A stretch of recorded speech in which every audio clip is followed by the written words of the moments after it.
Instead, they were looking straight at the beautiful figure outside the arena. As if spoiling her, he raised his lips and smiled. What's there to explain? Although we're not in the same courtyard, you shouldn't be so cold to me, good sister. You're crazy. Hellion Vivian sneered and directly punched him in the chest. Haze coughed heavily and said in a low voice, "You're so ruthless. Later, I won't want the bonus, okay?" "No." Hellion Vivian pushed him away and turned around to leave. Only when she saw the stunned figure did she realize what her partner was up to. So it turned out that he wanted to make his little childhood sweetheart jealous. That's why he did such a strange thing. She couldn't help but wonder if the Hay family's young master was stupid. Could it be that he didn't know that doing this would only push the other party further and further away? Sure enough, the children of ancient times didn't have a high EQ. Hellion Vivian didn't have time to explain to that childhood sweetheart. First of all, she was the captain of the inferior compound. She had to find her own team members first. Fortunately, Beligaju didn't go far. Hellion Vivian chased after him. The first thing she saw was his injured pinky finger. Her eyebrows jumped, and she didn't say much. She directly pulled up the other person's hand. "How did you get this wound?" Beligaju's long eyebrows slightly creased as he turned his head. He was just considering whether or not he should take advantage of this moment to directly dismember this stupid little thing's 4 limbs, especially her right hand, the hand that had touched others. "Come a bit closer." Hellion Vivian pulled him towards her side again. Looking at that pretty finger, she took out a white handkerchief and helped him wipe it while saying with a smile, "So careless." Beligaju coldly snorted. The more he looked at her right hand, the more irksome it was. "I'll help you hold it up. That way, the bleeding will stop." Hellion Vivian naturally held Beligaju's hand. Beligaju's pair of cold eyes paused. Following that, he looked into Hellion Vivian's eyes. Then, he lowered his head and looked at the hand in his palm. It was a slender and strong hand. Although it was slender and beautiful, it was slightly rough because of the thin calluses on the fingertips. He was a very picky person. It wasn't that he hadn't seen hands that were more delicate and fair than hers. But now, he actually felt that it would be a pity if such a hand was really broken. Beligaju furrowed his brows.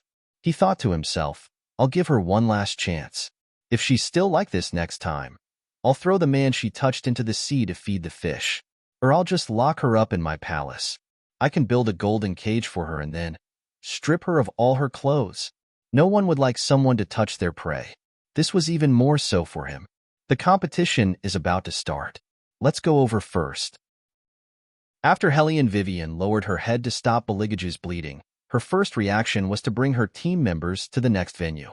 After all, the martial chi test was arranged as the first round. If he wasn't there, they wouldn't be able to start the competition. Okay. Beligaju stood there with his eyes lowered. His tall figure was tall, and his entire face was covered by a cloak. No one could see his expression clearly. Hellion Vivian also didn't notice the dangerous look in his eyes. Because there wasn't enough time. According to the Academy's rules, all the contestants had to be on stage within a certain time limit. Otherwise, it would be considered as a complete forfeit. Chapter 162. Under the bright light of heaven and earth, on the competition field, Yuan Zhe-Xian, wearing a Chinese brocade robe, stood with a cold expression. When he had just received the little servant, he immediately sat up from the wooden couch, his eyes filled with astonishment. Those 3 wastes from the inferior compound actually won. What the hell is the fine compound doing? Are they deliberately throwing the game?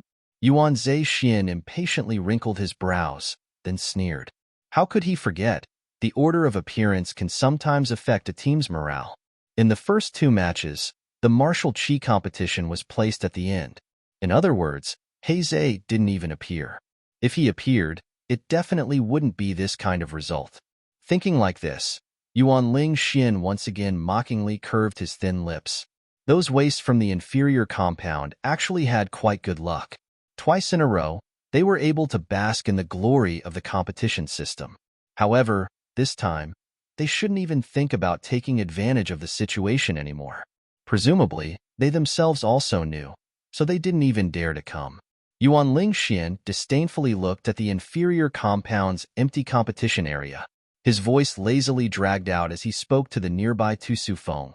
Principal, there's still half an incense's time left. The incense will run out. If they still haven't appeared, then we can only abandon the competition. At that time, you can't cover up for the students on your side. Otherwise, we'll be bitterly disappointed. Tu Su Feng elegantly sat in the inferior compound's manager's seat. After hearing Yuan Lingxian's words, he sipped a mouthful of tea, his tone indifferent. I'm sitting here right now. I don't have any right to judge, so what's there to talk about covering up? What the principal said is correct. Lingxian, you're thinking too much. Stand properly for a while. Sitting to the side, Master Bai stroked his beard, his face filled with indescribable pride. In a moment, you can come down. We're the school's perennial winners. What's wrong with waiting for them for half an incense's time? Don't be impatient. Yuan Lingxian smiled. Teacher, this student isn't impatient. I'm just afraid that the opponents will be scared and won't even dare to come. That would certainly hurt the principal. That's true. Master Bai pretended to be indifferent as he glanced at Tu Su Feng's direction. Dean, do those students of yours have a plan or not? If they want to forfeit the competition, they can directly bring it up. After all, they are usually too arrogant and are worried that they will lose face in front of so many people. It's not good for them to continue staying in the academy. We can completely understand. Let Lingxian and the others go easy on them during the competition. Why not even show up? Tu Su Feng turned the teacup in his hand, his gentle voice lower than usual. Who told Master Bai that they wanted to forfeit? It's just a delay midway. It's not time yet, so why is Master Bai in such a hurry? Hee, you're right. Why should this old man be anxious? The one who should be anxious is indeed not this old man. Master Bai said in a strange tone as he retracted his gaze from Tu Su Feng. Tu Su Feng sat quietly. His gaze fell on the incense stick that was about to burn out. The errand boy stood beside him, slightly bending forward as if he was reporting something. Tu Su Feng suddenly frowned. At this time, it was unknown who shouted. The incense stick is about to go out. Tu Su Feng's hand that was holding the teacup tightened, and his deep black eyes also sank. The three referees glanced at each other and then began to pick up the brush. They dipped it in ink, intending to write the two words forfeit in front of the inferior compound. Only a bang sound was heard. A hole was kicked in the wall of the field. White dust rose, and three silhouettes were faintly discernible. Their auras were different, but each one had an extraordinary bearing. Nangong Lai's eyebrows were half raised. He was dressed in a wanton and unruly manner. He raised his hand to press his hair, and his spotlessly white wrist was tied with prayer beads. He had long and narrow eyes and a bad smile. He didn't have enough time to restrain his body's evil aura. Even his eyebrows carried a bewitching charm that made young girls blush. Hellion Vivian stood beside him, with a deep and shallow smile that wasn't a smile. Her indolence carried a trace of roguishness. Her left hand leisurely rolled up the sleeve of her right hand, and the corner of her mouth slightly raised. Compared to the other girls, she had a touch of handsomeness. The silver-clothed, black-haired Beligaju stood behind them and seemed to be slowly walking over. His black hair fluttered in the wind, and his long robe fell into the dense fog of cold air. Yet, it didn't seem to be contaminated in the slightest. Instead, it leaked out an aura that belonged to nobility. It was like a phantom in a withered castle, graceful and calm. Let's go. Hellion Vivian curved her lips, raised her eyes, and paused between each word. Let's let them experience how arrogant our inferior compound is. It was a simple sentence. 3 different temperaments, but extraordinary silhouettes, pulled open a straight line and stepped into the boiling cauldron of voices in the field. That kind of indolent attitude, as if there was no one else present, seemed to be responding to Master Bai's words. That's right. They were just this arrogant. Master Bai looked at those people, and his white eyebrows gradually knitted together. He coldly snorted in displeasure. This old man has never seen someone enter the field like this. Hellion Vivian and the others didn't care what he said, and directly stood in front of Tu Su Feng. Their voices were clear, and every word was clear. Inferior compound representatives reporting for the competition. The distant referees also couldn't see their faces clearly, but after seeing them hear Helly and Vivian's voice, they stood up and put away their ink brushes. Tu Su Feng raised his head and looked at the 3 students who gave him the most headaches. His tone was gentle. Deduct 10,000 taels, you still have 60,000 taels. Why? Helly and Vivian raised her eyebrows. Principal, we shouldn't be late, right? Looking at Master Bai's face that looked like he'd swallowed a fly, she knew that they'd caught up. After the competition, there was a serious conflict with the other side, causing a very bad influence. 5,000 taels. After that, Tu Su Feng unhurriedly turned his head and glanced at the broken wall. Destroying the facilities of the courtyard, 5,000 taels. Nangong Lai refused to accept.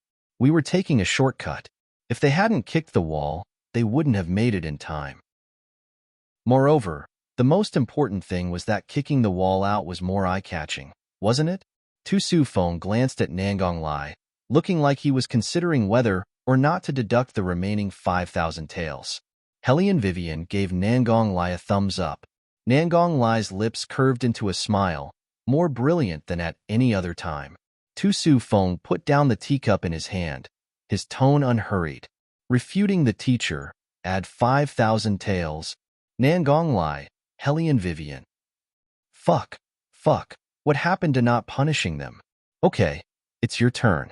Go on stage. Tu Su Feng paused, then said again. If you win beautifully, the Academy can consider canceling all of the previous punishments.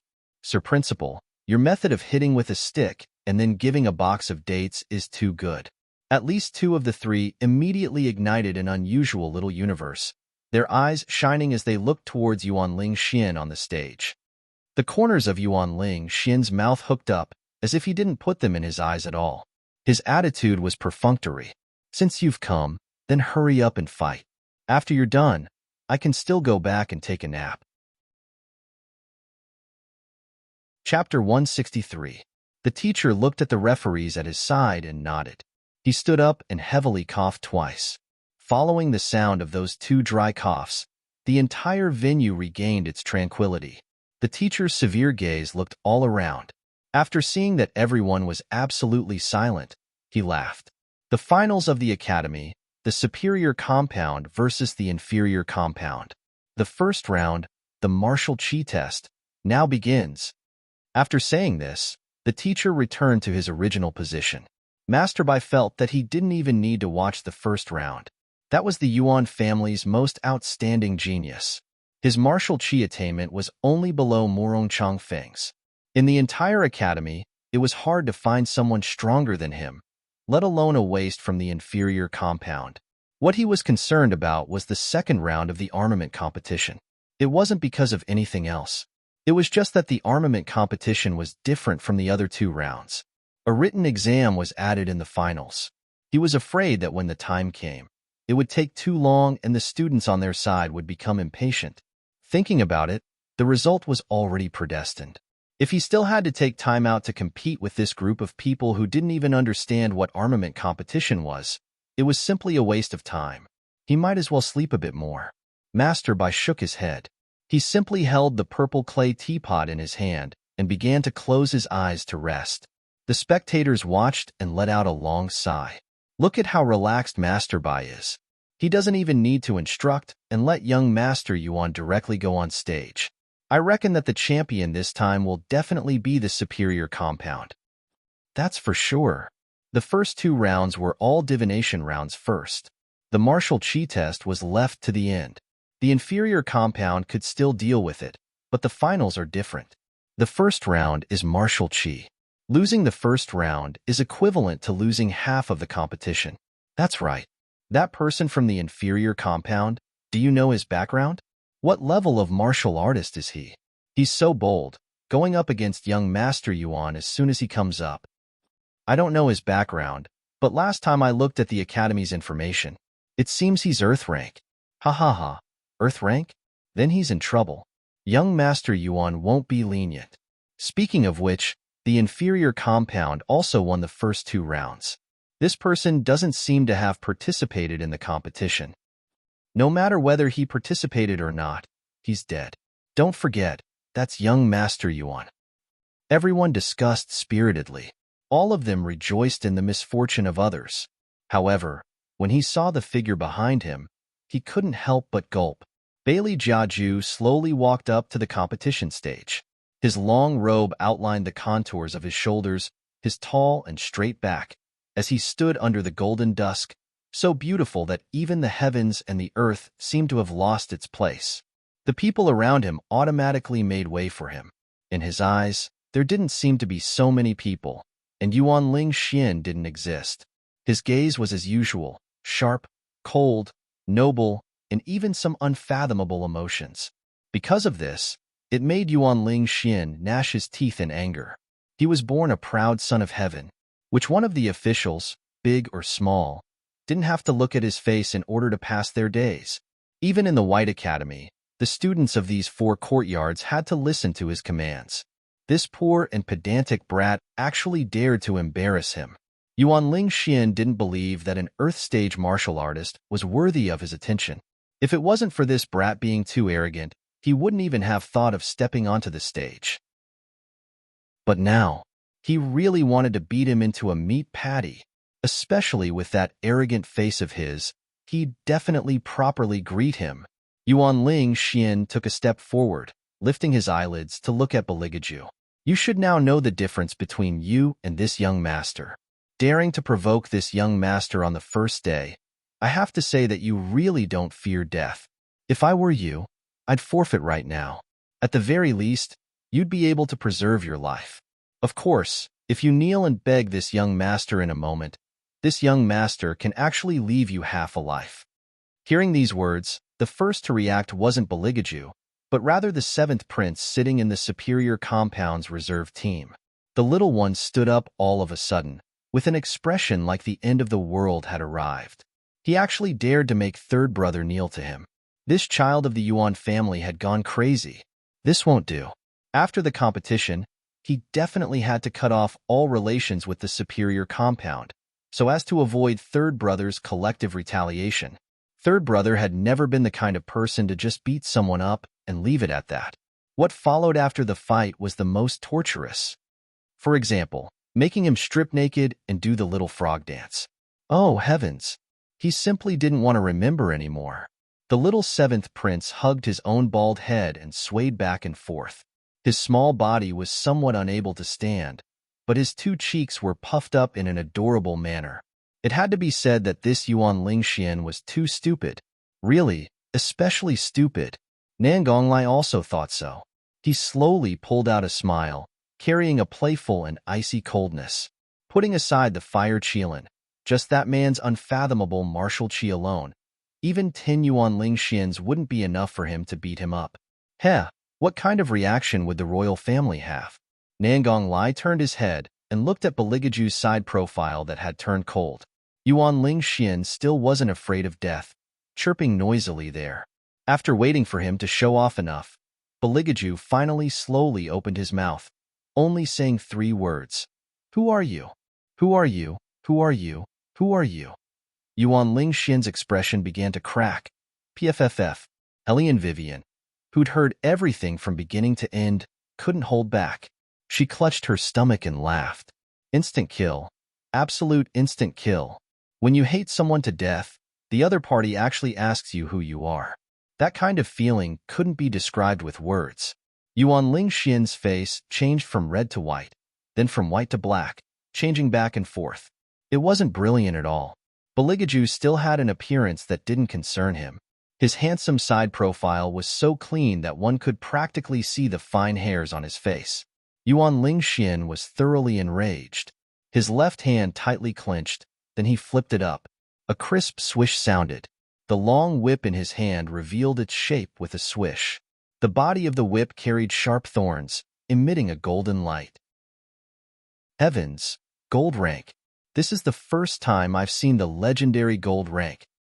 Don't tell me this is the innate talent of the heirs of the 4 great clans. Too amazing. Hearing the 2 words gold rank, Master Tu Lao looked towards the arena. It was indeed gold rank without a doubt. Although the light was still very weak, That kind of sharpness wasn't something anyone could block.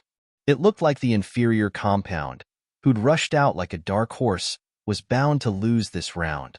Yuan Ling Xian enjoyed the size of admiration from all around him. The corner of his mouth raised in a complacent, sinister smile. How is it? Do you want to beg for mercy? Everyone turned their heads and looked towards Beligaju. Generally speaking, in this kind of situation, the person who'd lost would give up on the competition. After all, the opponent was a gold rank. Facing this kind of ardent gaze, Beligaju really didn't disappoint the crowd. His left hand was still tidying up his sleeves. He unhurriedly tilted his head and glanced to the side. Beg for mercy? Are you talking about you? It was precisely this kind of attitude that made Yuan Ling Xian's chest boil with anger. His palm moved, and the whip suddenly seemed to have a life of its own, transforming into a long black snake. The tip even hissed as it flicked out its tongue. Everyone below the arena was overwhelmed with shock. Just how high did one's martial chi have to be to make a martial cultivator transform into a dharma idol? How was this a martial chi test? It was simply a massacre. At this very moment, everyone only had one thought in their hearts, and that was that Beligaju wouldn't survive. Chapter 164. The long snake entered the sky, and in the blink of an eye, it turned into a huge python, its bloody maw covering down from above. That kind of attack speed was fast, and its imposing manner was great. It simply wanted to kill the opponent. Don't mention an Earth stage martial artist, even if they were similarly at the gold stage. Facing such a huge python, they wouldn't be able to escape. Beligaju's entire head entered the huge python's mouth, and the huge python's fangs were about to tear his head apart. Just as everyone was at a loss of what to do, Beligaju slowly opened his eyelids. His originally black pupils seemed to be covered with a layer of pure golden light as he aimed at the huge python's pupils. Because the marble under his feet couldn't resist this strong force, it already cracked open with golden lines. The huge python's fangs finally completely covered down, completely swallowing Beligaju into its belly. Yuan Ling Xian proudly hooked his lips, however. In the next second, his pair of pupils that had always looked down on others couldn't help but violently sway. Because, in the midst of the smoke rising from the ruins, the one shrinking back wasn't Beligaju, but the martial cultivator he was so proud of. How was this possible? What did that man do in the end? Silence, a deathly silence. The spectators were all stupefied. Their mouths opened wider than an egg, and the expressions on their faces were extremely marvelous. After a moment, rapid breathing sounded like a windmill. Looking at the scene in front of them in shock, unprecedented astonishment flashed through their eyes. The huge python that was originally crazily eating people actually lost its previous vicious aura, curling up into a small black snake as if it had been subdued. It continuously retreated backwards, and even had a hint of begging for mercy. However, the man turned a blind eye to all of this, only slowly walking forward.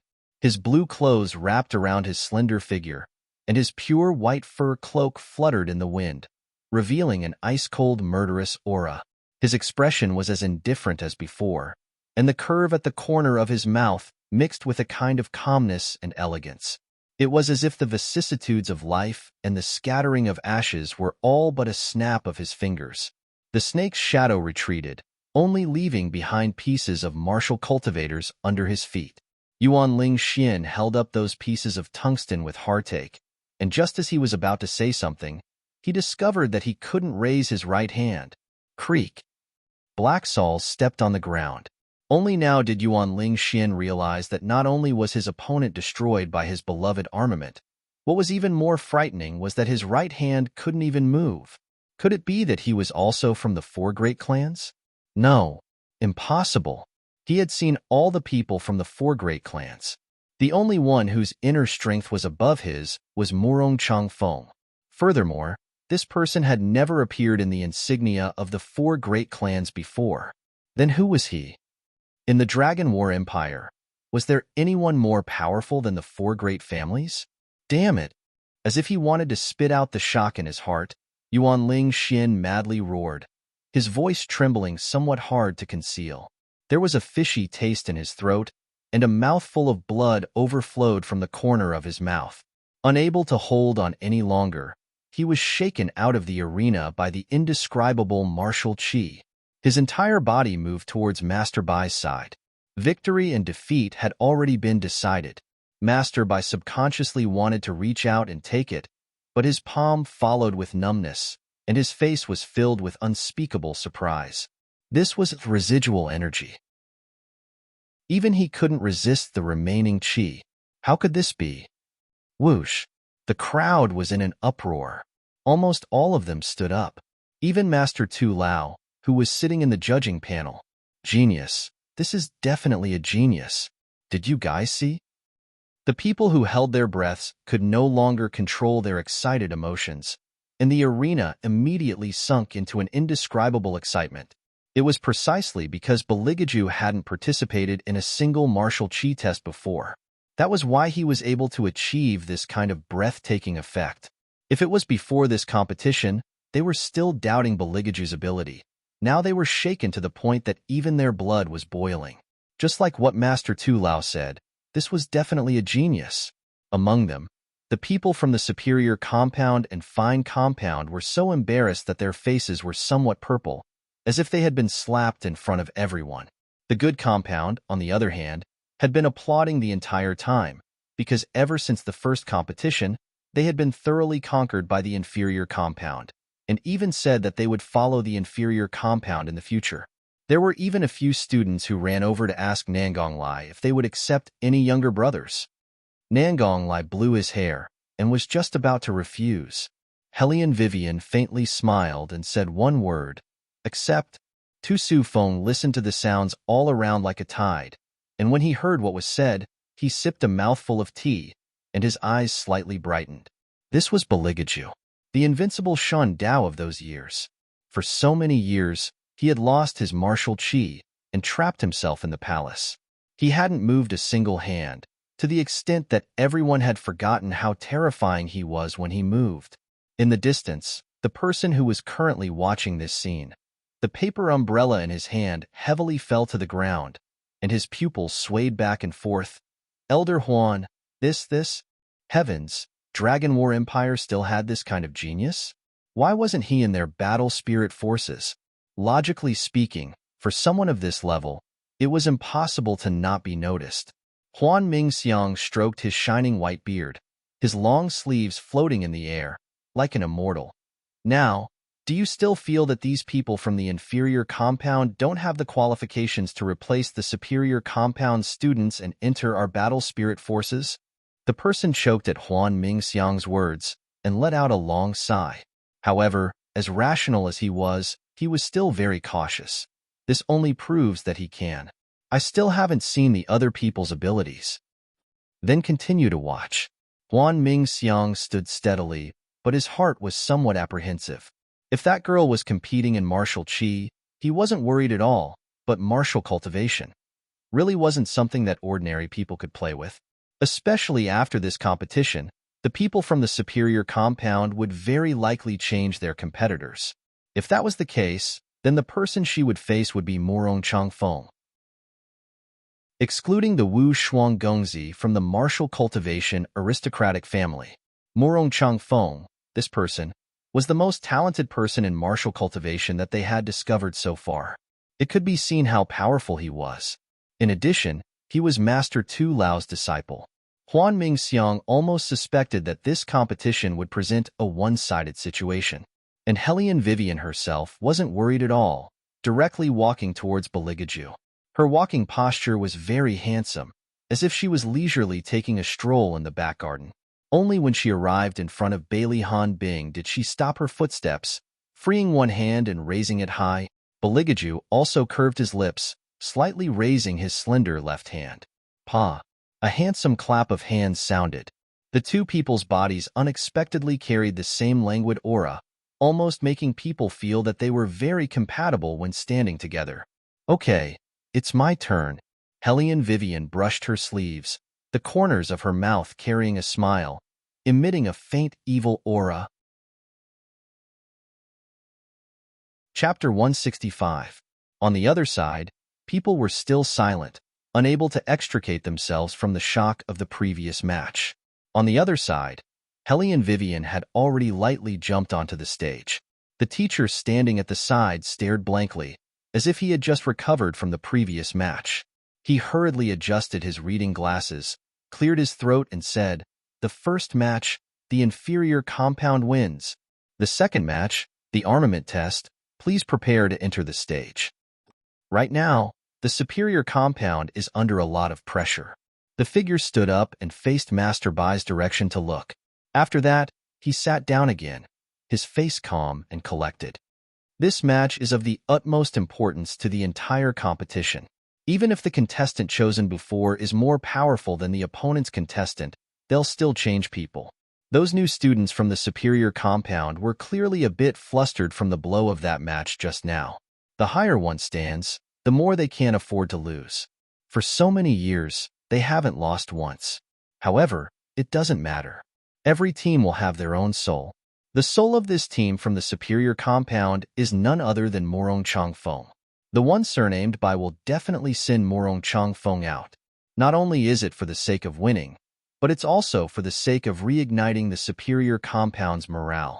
Otherwise, if this match isn't won beautifully enough, it'll affect the next match's diviner. That's because no matter how outstanding a student is, when they truly enter the fighting arena, whether or not the leader can hold his ground is also very important. The figure's analysis wasn't wrong. After the teacher finished speaking, Master Bai stood up. "Head judge, our compound requests a change of people. In the competition, every compound only had one chance to change people. That's why, unlike the inferior compound, the other compounds would arrange for substitute students. This was so that during the competition, they could change out the competing compound at any time according to the situation. It was as everyone had expected. As expected, Master Bai changed places with Morong Changfeng. Morong Changfeng's handsome face tilted to the side, as if he didn't care at all. He extended his hand and took off the weighted buckle on his wrist. His outstanding temperament actually made many people from the superior compound feel their blood surge. Did you guys see? Lord Morong is actually wearing a weighted buckle on his wrist. In other words, in the previous match against the fine compound, he was wearing a weighted buckle. Heavens! When we were at the fine compound, the speed at which he assembled the armaments was already very fast. I really don't dare to imagine what he'll look like after he removes the weight buckles. Morong Changfeng had long been accustomed to these kinds of praises. The arrogance on his face was clearly visible. Even if he concealed it well, there was still a faint complacency leaking out from the corners of his mouth. Master Bai stroked his beard and regained his calm. He believed that as long as Lord Morong was here, they would never lose. In the previous battle, it was only because they didn't know their opponent well enough that they didn't choose the right strategy. And in this match, it could be said that they knew each other well. Not only was the other party a well-known good-for-nothing in the capital, he was also a hedonistic, arrogant, and unreasonable person. He was pestering Lord Morong like a love-struck fool. This kind of person, any random student from the superior compound would be able to deal with him. However, just like what the shadow said, this time, Master Bai let Morong Changfeng out, not only to let him win, the most important thing was to get back the face of the previous match. Now, I will announce the rules of the second match. The teacher's line of sight slowly swept over the people below the stage. After waiting for them to quiet down, he said, different from the previous two matches, the second match is divided into two parts. The first part is a written test. The competition rules are very simple. Here, Master Tu Lao has prepared the same armament components for you. You can think about what kind of armament you can assemble using them. You only need 2 or more armaments to win. The time limit is half an incense stick. If you don't complete the task within this half an incense stick's time, you will be directly eliminated. In other words, you can't proceed to the next part of the competition. If 2 people both write 2 or more armaments, the one with the most is the winner. After saying this, the teacher retreated to the side. 2 stone pillars slowly rose from the wooden stage. The armament components placed on each pillar were the same, But what made people feel that the most difficult part of this question was that those armament components were very scattered and also very unremarkable. To want to make a good armament from these armament components was originally very difficult, but now the Academy unexpectedly required the competitors to come up with at least 2 sets of plans. As expected of Master Tu Lao, even the questions he set were so tricky. Everyone thought, one after another, they looked towards Master Tu Lao's position. They saw that he didn't have much of a change in mood. Although this place wasn't far from the stage, his presbyopia also couldn't clearly see the appearance of the person on the stage. He only lightly stroked his beard. A pair of smiling eyes carried a sense of mystery. This year's students from the inferior compound are actually worth paying attention to. Hee. I really didn't expect that the one going on stage would actually be a girl. It seems that this match is getting more and more interesting. The judge sitting next to him glanced at him and laughed. Tu Lao, I say, your eyesight is getting worse and worse. Isn't that the Hellion family's good-for-nothing young lady? You don't recognize her? How could he recognize her? Right now, all he's thinking about is that genius he saw at the Phoenix Pavilion. He doesn't even care about his own disciple. Why would he care about a completely unrelated person? Tu Lao put down the teacup in his hand. You guys should stop making fun of me. This year's inferior compound is indeed different from the rest. I admit this point. The other master's expression was slightly excited. Just now, that student from the martial chi test can directly enter the superior compound. Speaking of which, what is his origin in the end? How come this old man has never seen him before? Tu Lao also had the same doubts, but he himself wasn't very interested in the martial chi genius. What he wanted to see the most was that a dark horse could appear in this armament competition. You guys look. The air has already started writing. It wasn't known who in the crowd said this sentence. Everyone all retracted their gazes, their eyes brimming with astonishment. So fast. It's done. Morong Changfeng only used a few minutes of time to put down the brush in his hand and hand it over to the teacher who was next to him. Please let the masters take a look. This is my answer. The teacher took the paper. He originally wanted to hand it over to Tu Lao, but Tu Lao lightly smiled and waved his hand, hinting him to hand it over to the master next to him.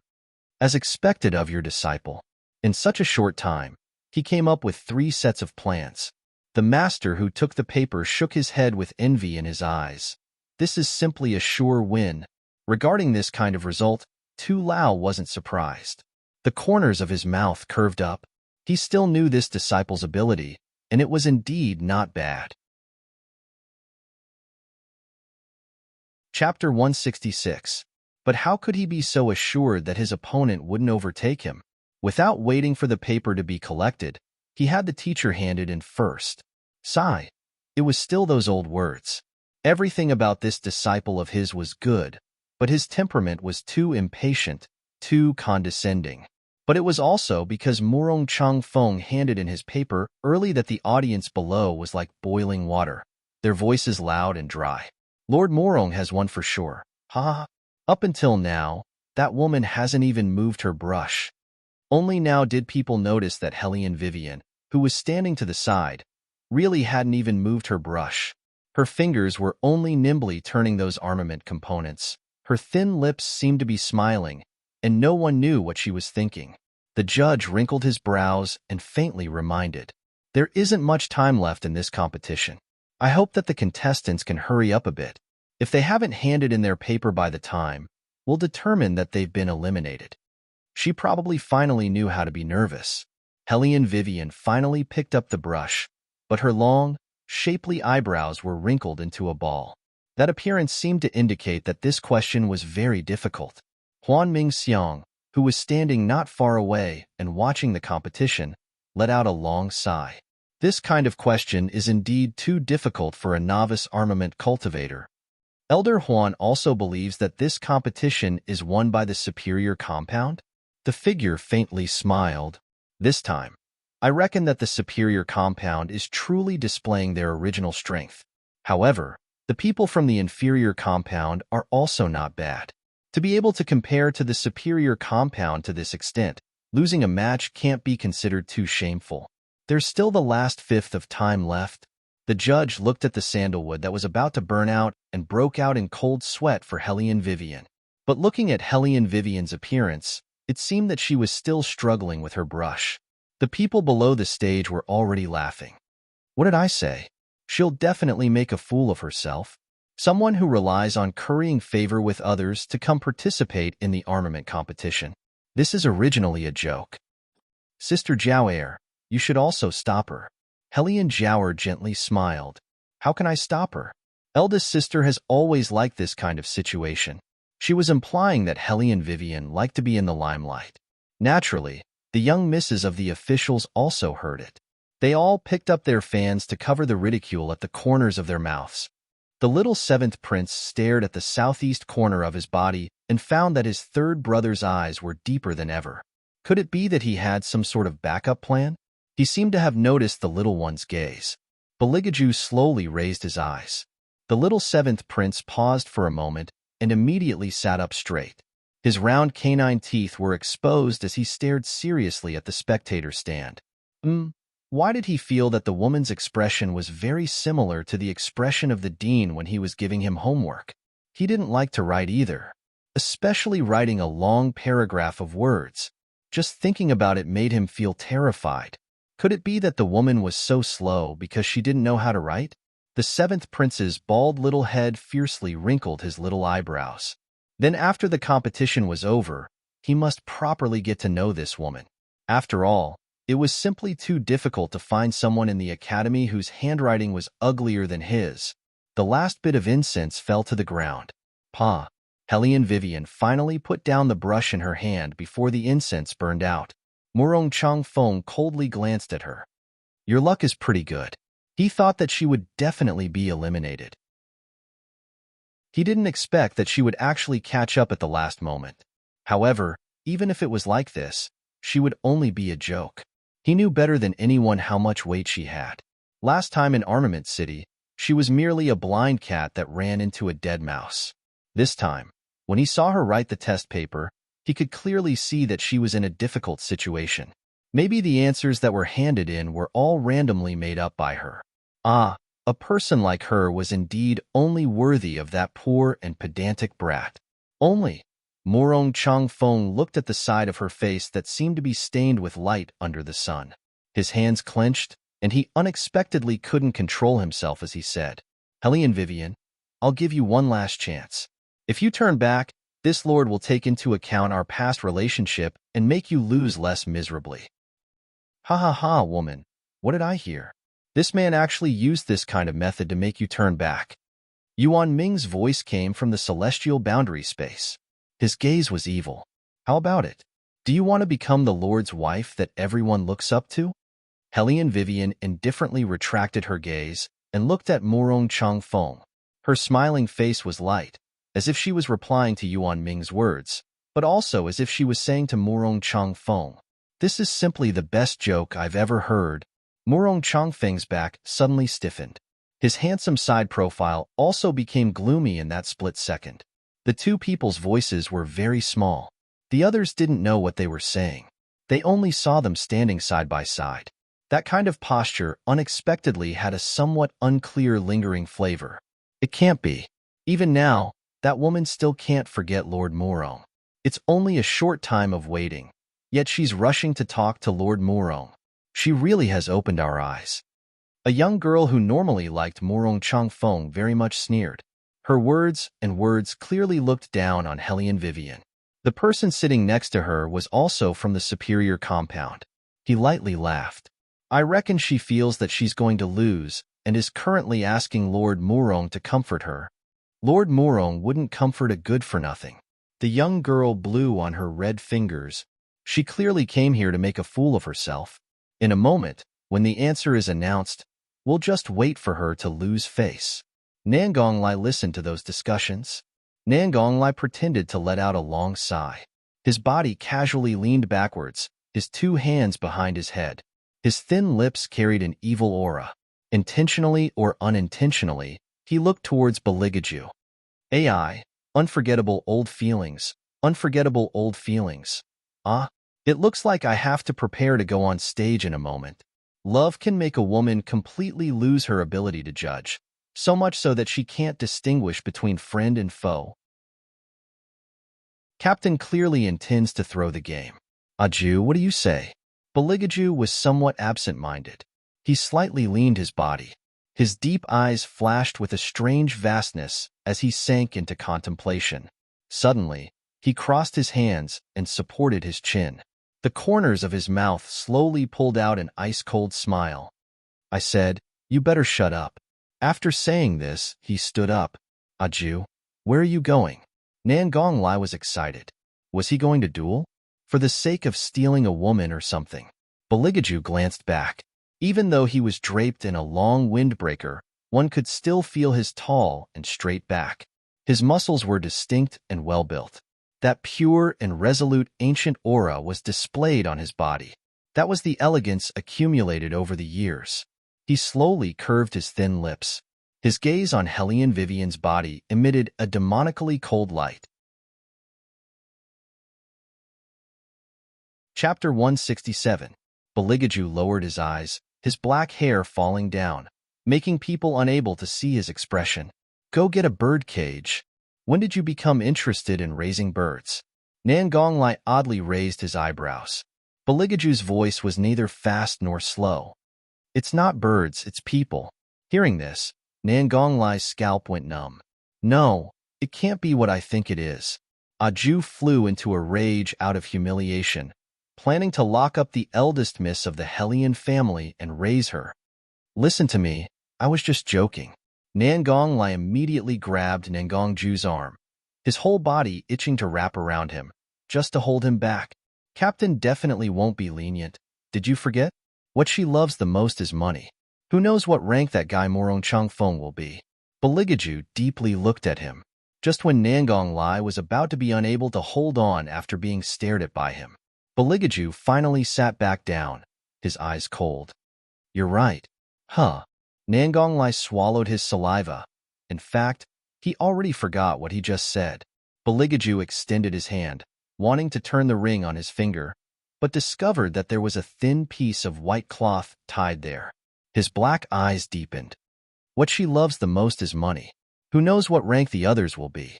Including him. Just as Nangong Lai and Beligaju were talking, Master Tu Lao on the stage had already started reading Morong Changfeng's test paper. It was written very well, and every reason was very sufficient. The results could be considered excellent. The other masters also thought so, nodding to each other. When it came to Hellion Vivian's test paper, one of the masters didn't even bother to turn it over. The result of the competition was already obvious. What was the difference between looking and not looking? But suddenly, Master Tu Lao actually grasped that roll of paper, his fingers trembling. So it's like this. So it turns out that ferrotungsten can also have this kind of effect, changing the shape of armaments. Why didn't I think of this before? He wouldn't have been so excited if the test paper was just a bunch of random answers. However, it was a logical thought process. Every part of the test paper was placed in a very suitable position by her. It was as if these parts were originally an armament, but after taking them apart, they were then reassembled. Furthermore, each new design was even more amazing than the previous one.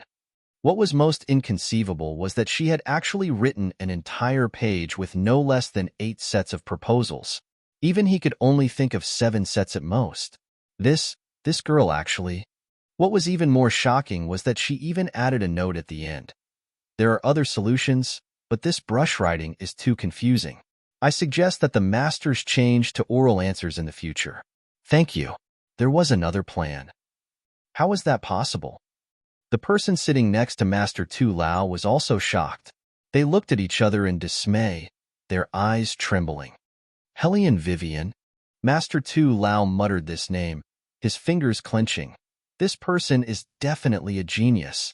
I want to go down and see what this girl looks like. The other master extended his left hand, blocking Master Tu Lao. No, Tu Lao, wait a moment. This is a competition after all. We must follow the competition rules. Besides, she is Jizun's disciple. Maybe she just happened to know the answer before and memorized it word for word. Tu Lao was slightly stunned. That's true. Jizun, that guy, can probably make 10 sets. However, To be able to memorize so many armaments parts, you won't be able to find a second one in White Academy. That girl is definitely not like what others say, a waste. I know this. The Grandmaster nodded his head and stroked his beard. What this old man means is that it's clear that she has won this round. However, as for how strong she is, we still need to see her actual operation, which is the second part of the armament assembly. Haha, your suggestion is good. Tu Lao sat down again, but his eyes were not as calm as before. Everyone looked puzzledly at the two masters who were laughing loudly and frowned in confusion. It must be eldest sister's answer that made people not know whether to laugh or cry. That's why the great masters acted this way. As Helian Jiaoer spoke, she sighed rather vexedly. Sigh. When the young ladies heard this, they all laughed. What kind of answer do you think she will write? It shouldn't be something like I don't know. Ha ha ha. Facing the ridicule from below the stage, Helian Vivian did not open her mouth to say anything, only twirling the brush in her hand. Even her posture was as languid and clear as if she was taking a stroll in a garden. If it had to be described, then it would be the afternoon sun, beautiful mountains and clear waters, paired with a cup of Earl black tea. Twirling the brush was very normal, but when you really drank it in your mouth, then you would know what a noble was. Helian Vivian. She was this kind of person, that kind of carefreeness, as if everything in front of her was just a game. Speaking of which, to her, it was indeed so. Parts assembly, she had played with it since childhood. The modern-day K7's process was much more complicated than this. Cold weapon parts, to her, could be said to be a piece of cake. What's more, when she came to Dragon War Empire, she relied on parts assembly to become rich. Although she might not be able to compare to those masters in other areas, the biggest marketing feature of her shop was from ordinary martial artists to martial families. In other words, no matter what kind of armament parts, good or bad, she had come into contact with them all. Moreover, in her mind, there was no clear definition of good or bad. As long as a part was pressed into a suitable position, it could collide and produce unexpected power. Master Bai did not know what Helian Vivian was thinking, and thought that she was speechless. Facing Tu Su Feng, who was sitting not far from him, he said with a very regretful appearance, "What did I say? Let the principal change the person to go on stage. It seems that the second part of the competition does not need to continue. This is destined to be an elimination round." Tu Su Feng did not respond. Only turning his head, he said to Nangong Lai, "You prepare?" When the people from the inferior compound heard this, they lowered their heads. Even the principal said this. It seemed that there was no hope. "Lord, I knew it would be this kind of result." The young girl from the superior compound faced Morong Changfeng and smiled sweetly. "You are our Dragon War Empire's most outstanding genius. It would be unreasonable if you don't win." Morong Changfeng knew who that young girl was, and because he knew, he smiled gently. After all, there was profit to be gained. The result is not out yet. Let's wait on the side. Although he said this, Morong Changfeng's appearance was that he was determined to win. Okay. The young girl looked at Helian Vivian complacently. Helian Vivian did not even bother to throw her. That young girl clenched her teeth, waiting for the result to be announced. Then she would properly ridicule her. Finally, Master Tu Lao, who was standing at the referee's table, stood up. His gaze surveyed the crowd below, his voice unhurriedly, "The winner of the first part of the armament competition." Chapter 168. Morong Changfeng raised his chin, the side of his face looking incomparably arrogant, as if he'd already anticipated that he would win. He'd already taken a step forward, intending to accept everyone's worship. He didn't expect that Master Tu Lao would actually lower his voice and loudly read out the name Helian Vivian. Snap! The thing in the figure's hand dropped. Even Huan Ming Xiang also didn't anticipate this kind of result. He stood there blankly, simply too late to make any sort of reaction. The smile at the corners of Morong Changfeng's mouth, in that split second, clearly stiffened in place. He was stunned as he widened his pair of long and narrow eyes. The footsteps he'd taken also stiffened in place. His fingers slightly trembled as he turned his head and faced Wei Wei to look at her. The blood on his face completely drained away. How could this be? How could he lose to a woman with no redeeming qualities? Everyone was stunned by this result. They opened their mouths, forgetting to close them. Right now, the field was so quiet that it was as if even the sound of a pin dropping could be heard. No, it can't be. The one who won was that trash? That young girl who was still clamoring, and Hellion Jower's expressions cracked at the same time. The ridicule that was originally going to come out of their mouths were all swallowed back into their throats. Their cheeks were green and white. It was a wonderful sight. In the midst of everyone's astonishment, Hellion Vivian, dressed in white and blue, slowly walked forward. Her expression didn't change at all. It was still that small face with a smile that wasn't a smile, but at this moment, it made people unable to move their eyes away. Her clothes were also very simple, without any matching. Her long sleeves floated in the air. Her ink-black hair fluttered. The contrast between black and white actually brought out a peerless beauty. The spectators stared blankly at this scene. What kind of joke was this? A trash actually defeated Morong Changfeng. When did this woman become so awesome? Didn't she know nothing? Morong Changfeng simply couldn't accept this kind of result. He, the dignified Morong Changfeng, actually lost to a trash who hadn't even touched the slightest bit of armament before. Morong Changfeng calmed down the undulation in his chest and turned his head to face the judging panel not far away. Masters, I wrote 3 proposals, one more than what you requested. I really don't understand how I lost. Master Tu Lao heard the dissatisfaction in Morong Changfeng's tone. His white eyebrows slightly wrinkled, and soon after, he sighed. This disciple of his was still too proud and arrogant. It's true that you've written 3 proposals, and they're all very good. The great master sitting next to Tu Tian knew that it wasn't a good time for Tu Tian to open his mouth, so he simply took over Morong Changfeng's words. His voice carried a smile. Lord, you're already very formidable. However, your opponent has written twice as many proposals as you, and every proposal is more outstanding than yours. The implication of his words was that what else was there to be unconvinced about? Morong Changfeng's face shook, as if he couldn't believe it. Twice as many proposals as mine? Impossible. This is absolutely impossible. Those parts that Master gave, at most, only 5 proposals can be made into an armament. 7 or 8 proposals, it's simply impossible. Hearing Morong Changfeng say that it's impossible, the light in the Hellion Jower's eyes changed. She bit her red lips and said, Great Master, is there some problem in this? Even if someone is Grandmaster Zizun's disciple, this kind of unforeseen event shouldn't occur. You're saying that this old man is covering up for Hellion Vivian? That great master's face slightly sunk and said in an unkind tone, Since you feel that me being the judge is unfair, how about you be the judge? When the Hellion Jower heard this, her face was embarrassed. I didn't say that great master was covering up for anyone. I only felt that perhaps someone tampered. Otherwise, how could that slut possibly win? Enough. At this time, Great Master Tu Lao, who hadn't spoken until now, coldly opened his mouth. I didn't want to speak because I didn't want your superior compound to be too embarrassed. This result was set by me. If Miss Hellion still has objections, you can also cancel this old man's qualifications as a judge. As he spoke, he looked towards where Great Master Bai was sitting. His voice carried a strong displeasure. So this is the superior compound student that Great Master Bai has always been so proud of. You really have broadened this old man's horizons. Hee. If the superior compound students are all like this, then I suggest that the principal should cancel the superior compound as soon as possible. Great Master Bai stiffened. His appearance was as if he couldn't wait to find a hole in the ground and crawl into it.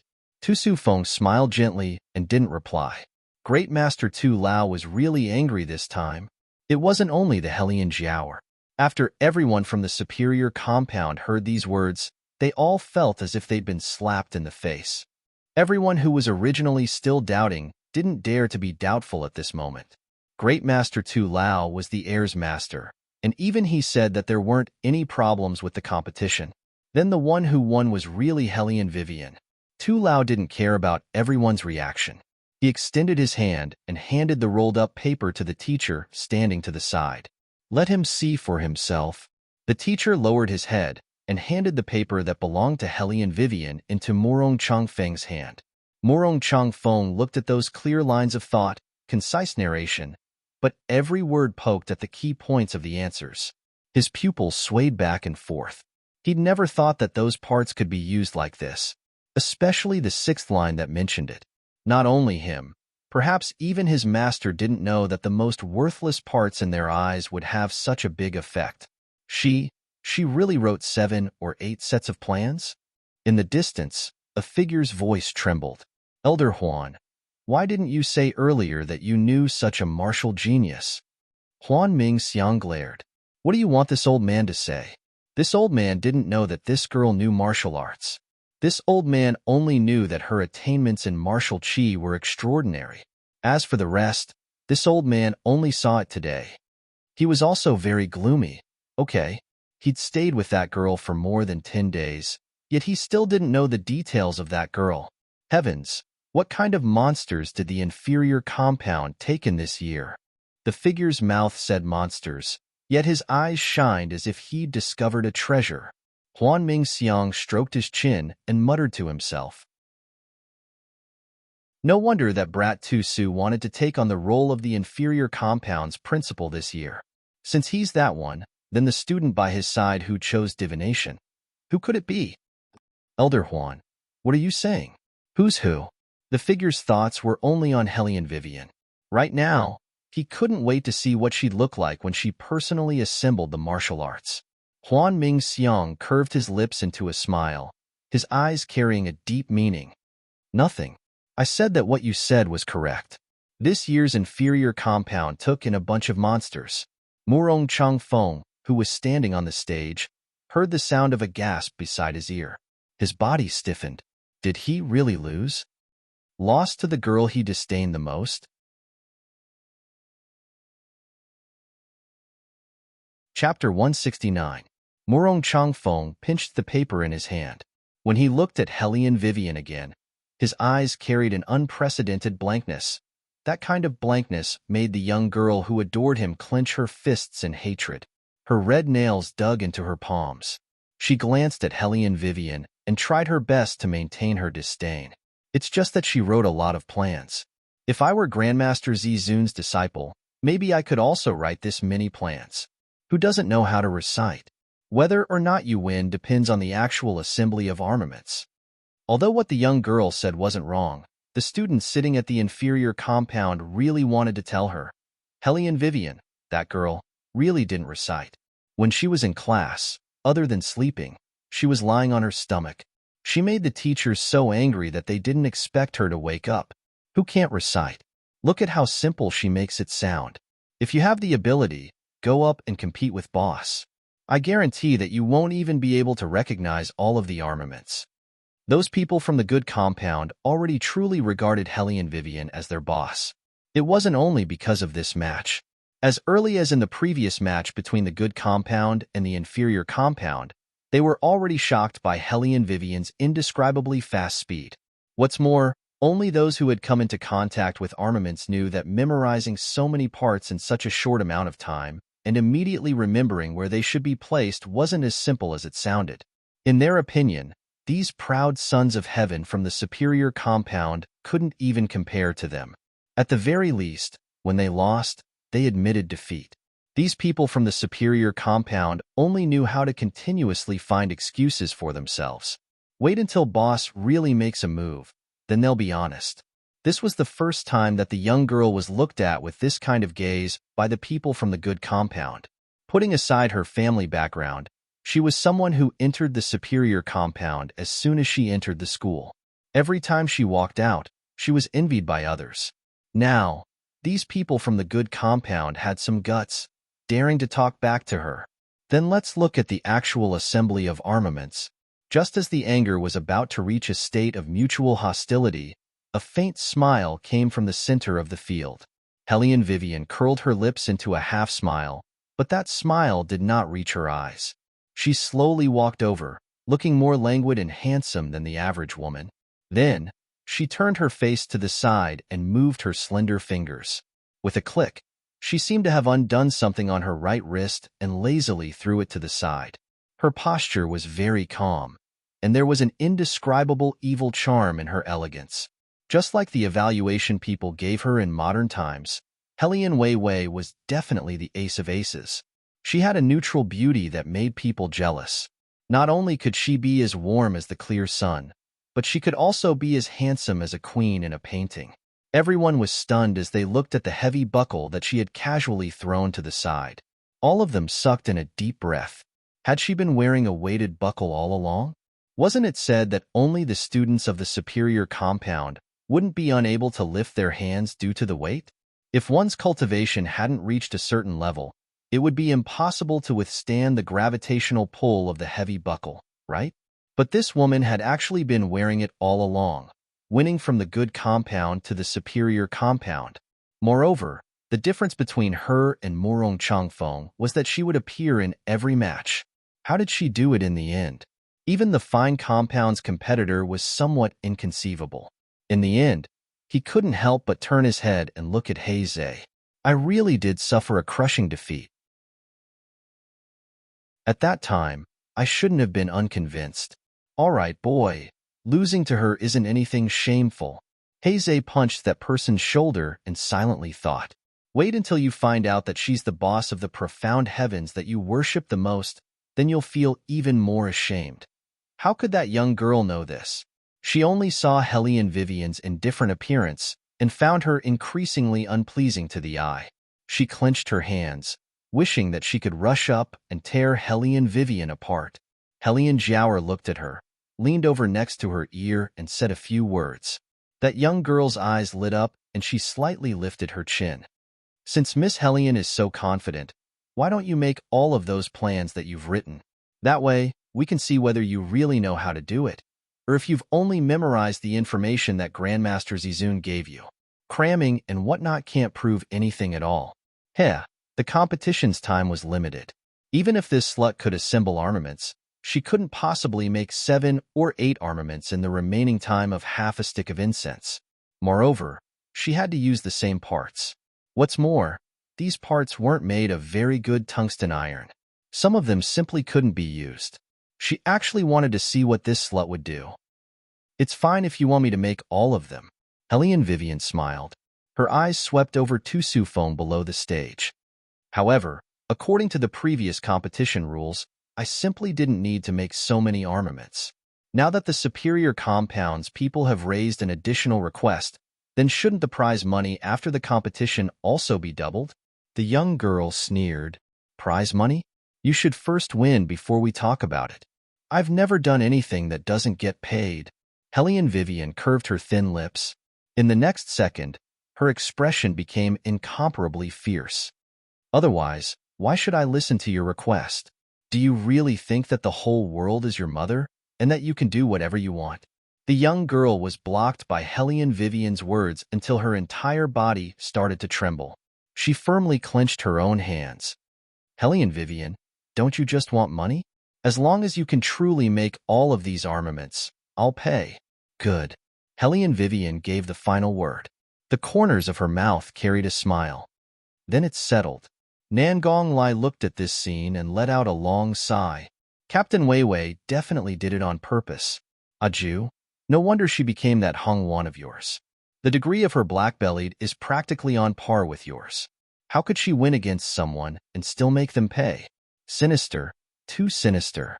Beligaju didn't speak. His slender legs were slightly crossed. His left hand, wrapped in a white cloth, lazily supported his lower jaw. His pitch-black eyes were like the midnight, beautiful and inconceivably playful. Nangong Lai snorted. He knew that the more black-hearted a person was, the more they could arouse Aju's interest. It seemed that their great Captain Helian wouldn't be able to escape the misfortune of being locked up in a golden cage in the future. It couldn't be helped. Aju was just that wicked. In the past, that group of ministers were still guessing what kind of woman the royal family, who had never been close to women, would like. In the end, they confirmed that their target was someone like Helian Jiaoer. She looked innocent and unaffected, gentle and gentle, a jasper who was untainted by the dust of the world. At that time, He wanted to tell them that a Jew's taste was much heavier than what they had imagined. It was just that this man had a misophobia that couldn't stand any woman. If he really had to choose, a Jew reckoned that he would like the kind of woman who would reach out her claws at him.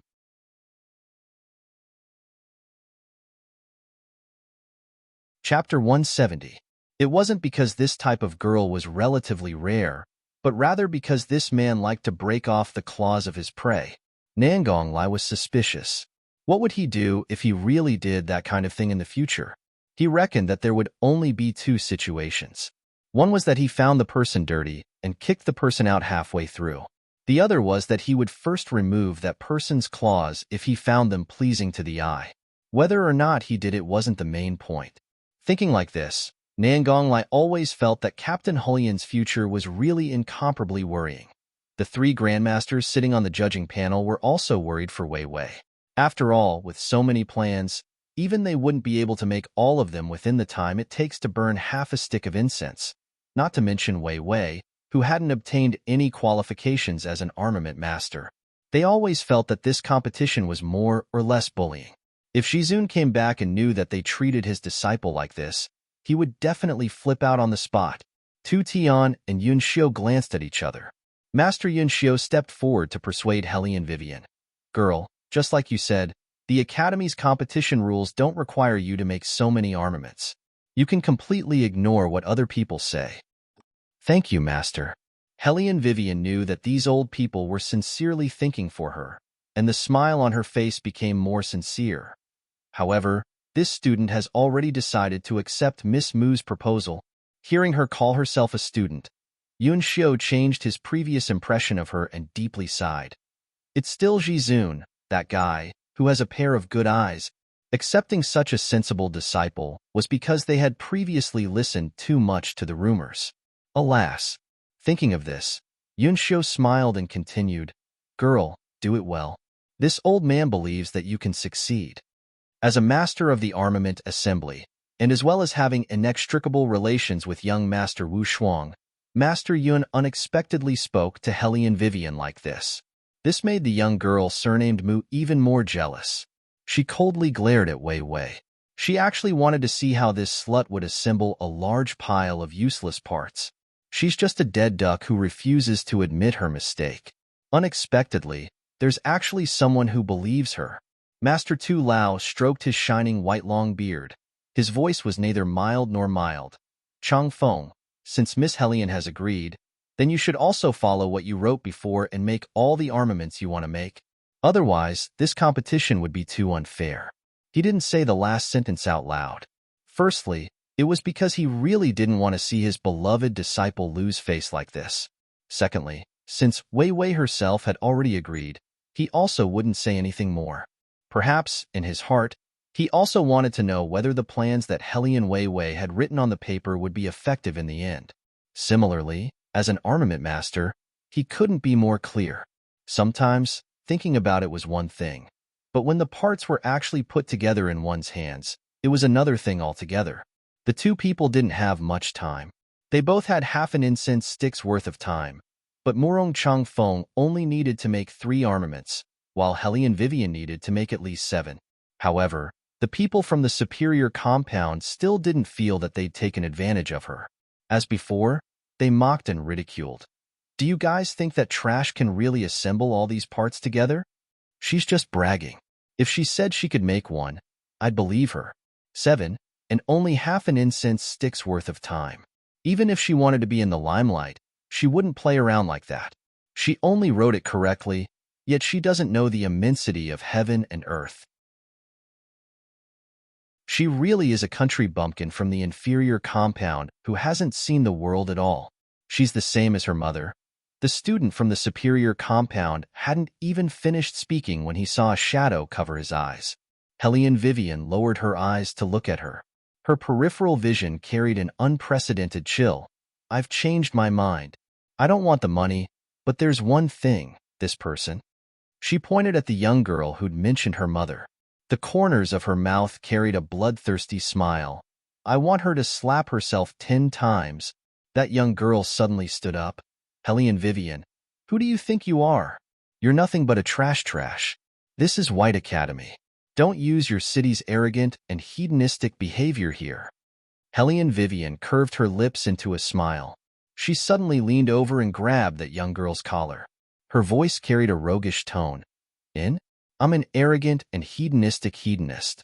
Otherwise, you guys also wouldn't have raised that request. The competition will continue as usual. As she spoke, she faced Masterby and looked over. Only, when the time comes, your superior compound will definitely lose miserably. If you don't believe me, you can compare. Masterby clenched both of his hands. As a master of the superior compound, his pressure was even greater than that of the students. For so many years, the superior compound had always been completely superior to every other compound. Not to mention the Dragon War Empire. Even in the entire Divine Continents academies, they occupied an extremely important position. But this kind of superior victory was unexpectedly going to end here with him. He simply couldn't imagine, if the superior compound really lost this competition, would he still be able to sit in this position that he just promoted? The superior compound had to win, no matter what kind of price they had to pay. Not only Masterby, even the other students of the superior compound also thought this way. That's why after Hellion Vivian spoke those words, they all simultaneously looked towards that young girl. This was the so-called top students. In the face of victory or defeat, they display their unprecedented selfishness only for the sake of winning. Hellion Vivian knew this group of people's characteristics, which was why she'd temporarily change her request. Because what that young girl said just now already touched her bottom line. Her bottom line was very simple. She didn't care if they scolded her, but if they humiliated her family, she didn't mind letting these people know how ruthless her methods were. The young girl looked at that pair of eyes that seemed to be sealed by ice, and subconsciously shrunk her shoulders. How did this woman suddenly become so difficult to deal with, hateful? She originally wanted to ridicule her with a few words, but didn't expect that she'd be forced into a dilemma by this woman.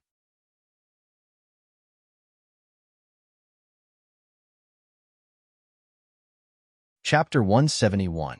Not to mention that she didn't believe it, even Morong Chang Feng held a skeptical attitude towards all of this. However, Hellion Vivian didn't shrink back at all after hearing what she said. She simply let go of her collar and smiled faintly. Since the conditions have been agreed upon, then let's begin. As she spoke, she tied up her long hair and picked up the armament component in front of her. At this moment, her expression was especially serious. Her pair of eyes that were like the night sky were as tranquil as the ocean. It was as if as long as she stood there and slightly smiled, a cool breeze would come. Since the matter had already reached this stage, the teacher announced loudly, "The second part of the armament competition begins now. Will the 3 referees please light the incense?" As soon as his voice fell, Hellion Vivian moved her hands. Her speed was so fast that everyone didn't have time to react. Even their eyes didn't have any misgivings about this side's movements. Hellion Vivian had already started. This was the first time that she personally assembled an armament in front of all the students. She turned her face to the side, her thick eyelashes slightly drooping down. Her slender and fair fingers didn't seem to be assembling armaments, but rather like a musician playing the piano. Every finger was fully utilized by her to the appropriate position, beautifully and nimbly changing them. The components in her hand also followed her movements, presenting a smooth and flowing line. Apart from the ka-ka sound, everyone simply couldn't see clearly how her fingers moved. The only thing that could be felt was that this scene was dazzlingly beautiful. That kind of natural and unforced movement, as if those armament components were merely toys that she casually picked up. First, when Morong Chang Feng had just started assembling, Hellion Vivian's side had already used the first set of plans to assemble those components into an armament. Her thin lips faintly curved. Under the contrast of her white clothes, she actually looked somewhat irresistible. The second armament. Hellion Vivian's palm turned over and a silver whip took shape.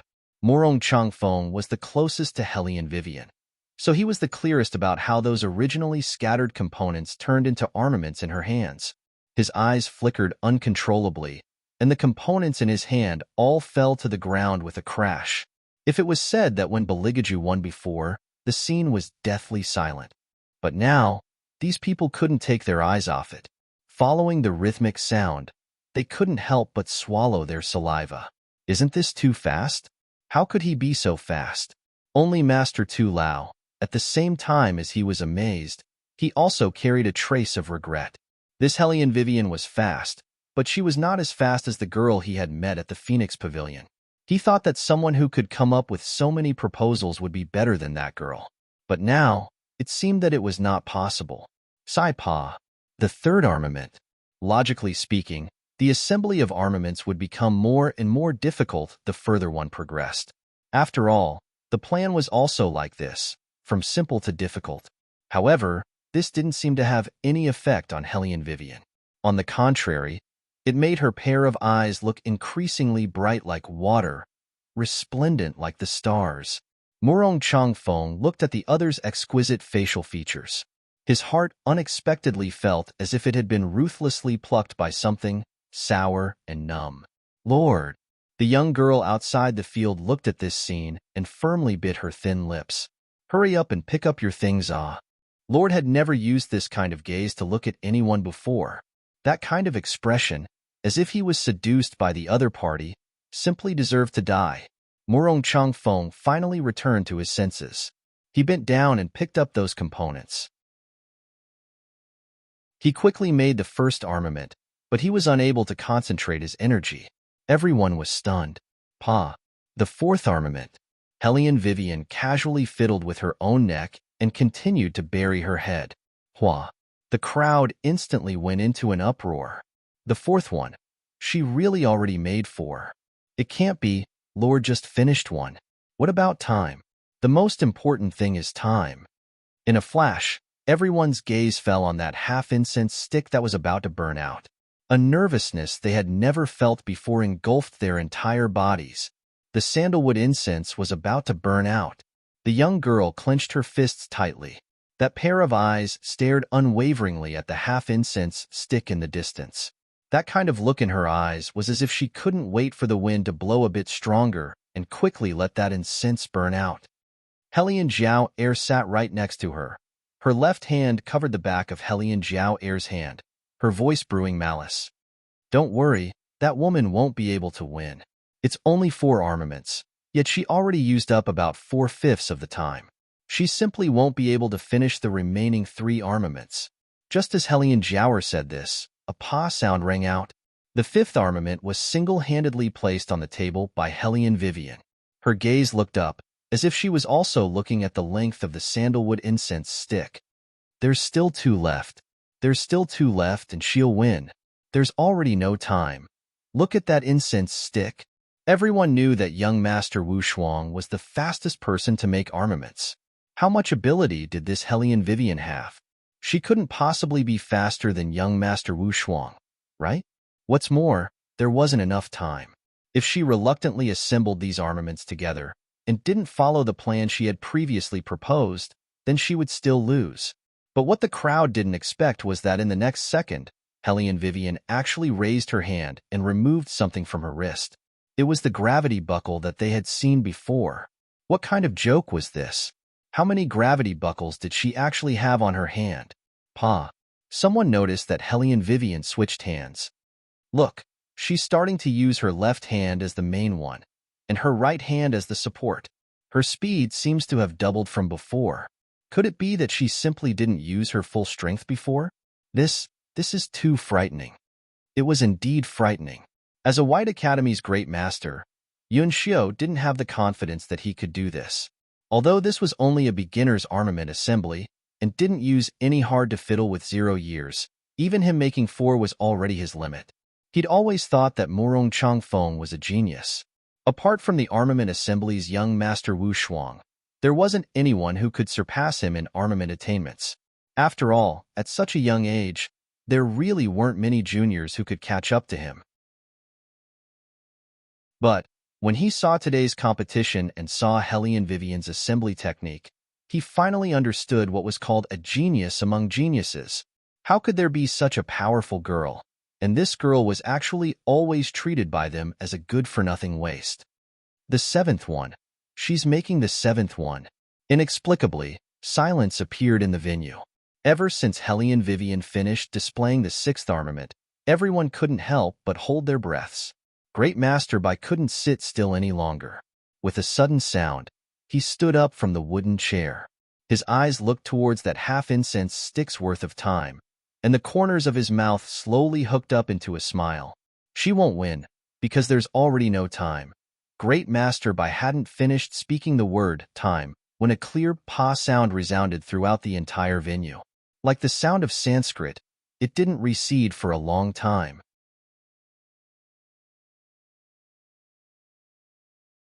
Chapter 172. Wei Wei's fair hand placed the last armaments on the table. Master Bai looked at this scene in disbelief. Even his figure seemed to be on the verge of collapsing. However, at this time, the allotted sandalwood incense had just finished burning. The incomparably arrogant young girl's face suddenly turned deathly white, forcibly retreating a large step, almost falling onto her seat, as if her soul had been sucked out of her body. That waste actually made all of them. How could it be like this? Lost. The heir actually really lost. Furthermore, this was under the premise that the opponent had to make 7 armaments. The young girl recalled the promise she had made before, and unexpectedly had a kind of unspeakable regret. Hellion Vivian didn't look at her, and according to the competition rules, placed all 7 armaments on a tray, letting the teacher take them over and let the judges appraise them. Yun Xiu restrained the nervousness in his heart and lightly picked up the first armament. Just as he was about to look, he saw Tu Tian, who was sitting beside him, suddenly stand up, his face carrying an indescribable excitement. That young girl couldn't see Master Tu Tian's expression clearly and thought that there was still a way to turn things around. She lifted her eyes and said, "Master Tu Tian, is there something wrong?" Hearing this, everyone was sluggish. In such a short amount of time, making 7 armaments in one go, it was indeed impossible to avoid making mistakes. Could it be that there really was something wrong? The students of the good compound all looked towards Master Tu Tian. What they didn't expect was that the old man unexpectedly seemed to have discovered some rare treasure. His voice carrying excitement, soaring flames. This armament is actually soaring flames. Soaring flames? After hearing these 4 words, Yun Xiu suddenly turned his head and snatched the armament from Tu Tian's hand. His eyes also started to sway. It really is soaring flames. How is this possible? We obviously only provided ordinary parts. How could it reach such a high attack power? Hey, Yun Xiu, what are you snatching for? This old man still hasn't finished looking. Tu Tian unhappily pushed away his good friend and touched the outline of that armament again. It's the mechanical position. She changed the original mechanical position of this part. At this point, Tu Lao realized that the treasure in his hand had been snatched away, and he immediately became furious. Everyone looked on blankly as the 2 masters, who had always been calm and steady, unexpectedly, for the sake of an armament, fought over it. Immediately, they looked at Wei Wei, who was standing on the stage, with some disbelief. What kind of armament did she actually make? Flames soaring to the heavens. Tu Su Feng's voice slowly rang out from the corner of the arena, giving people a kind of tireless gentleness. Attack power 100%, defense power 100%, able to gather the martial chi in a martial artist's body at one point, transforming into wind, resisting fire. What? 200 martial cultivators? What this woman made was a double 100 armament. Listening to Tu Su Feng's explanation, everyone felt somewhat dizzy and confused. For a moment, they actually felt that this wasn't some inter-school competition at all, but rather a national armament competition. Although they didn't have a special understanding of martial cultivation, they were still martial artists. Although they weren't familiar with the scientific names of martial cultivation, they clearly knew what offensive and defensive power were.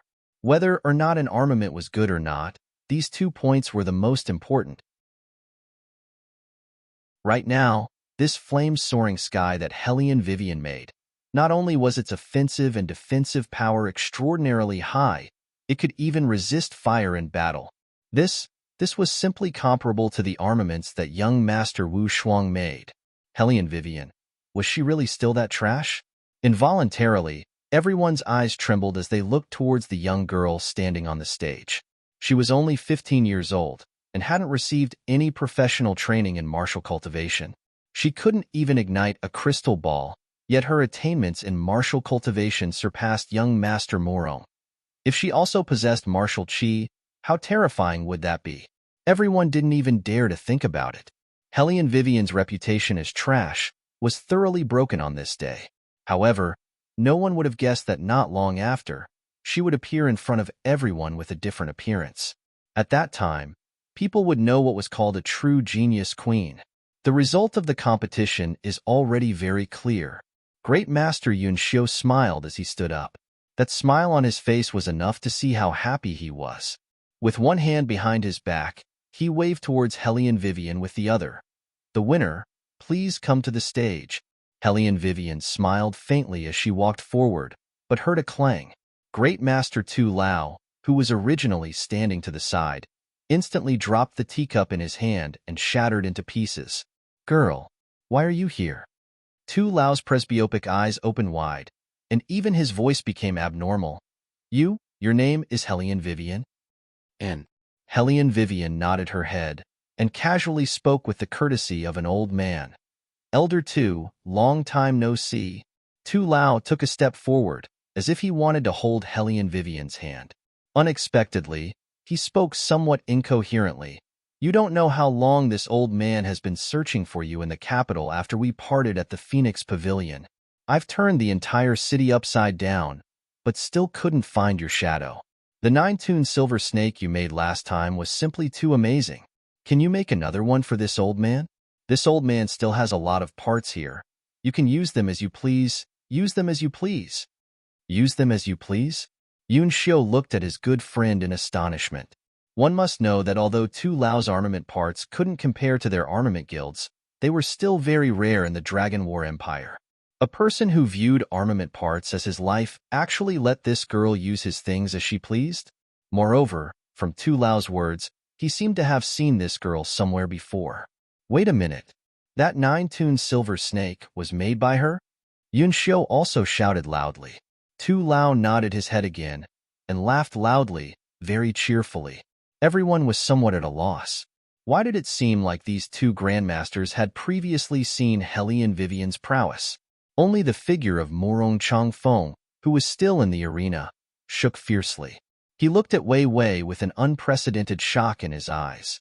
He didn't expect that the genius among geniuses that his master couldn't forget was actually her. I remember now. In the good courtyard, there was suddenly a student from the armament department who knocked his own head, with an appearance of sudden realization. At that time, Boss also participated in that armament competition at the Phoenix Pavilion. At that time, she also just went in and came out. We thought that she didn't know anything and was driven out by Grandmaster Tu Lao. Looking at it now, it wasn't that Boss didn't know anything. It was clearly that her speed was too fast. That's why she could come out so quickly. No wonder until now, we still haven't found the champion of that competition who left after receiving the silver. As it turns out, Boss never told anyone that the winner was her.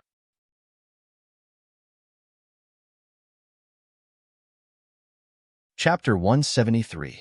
Silence. A silence that had never existed before. As if their breathing had been stifled, everyone was unable to utter a single word. As it turned out, this woman didn't rely on currying favor with Grandmaster Zizun to get her position. She really had already learned martial cultivation a long time ago. And Grandmaster Zizun definitely knew about this place. That's why he accepted her as his disciple.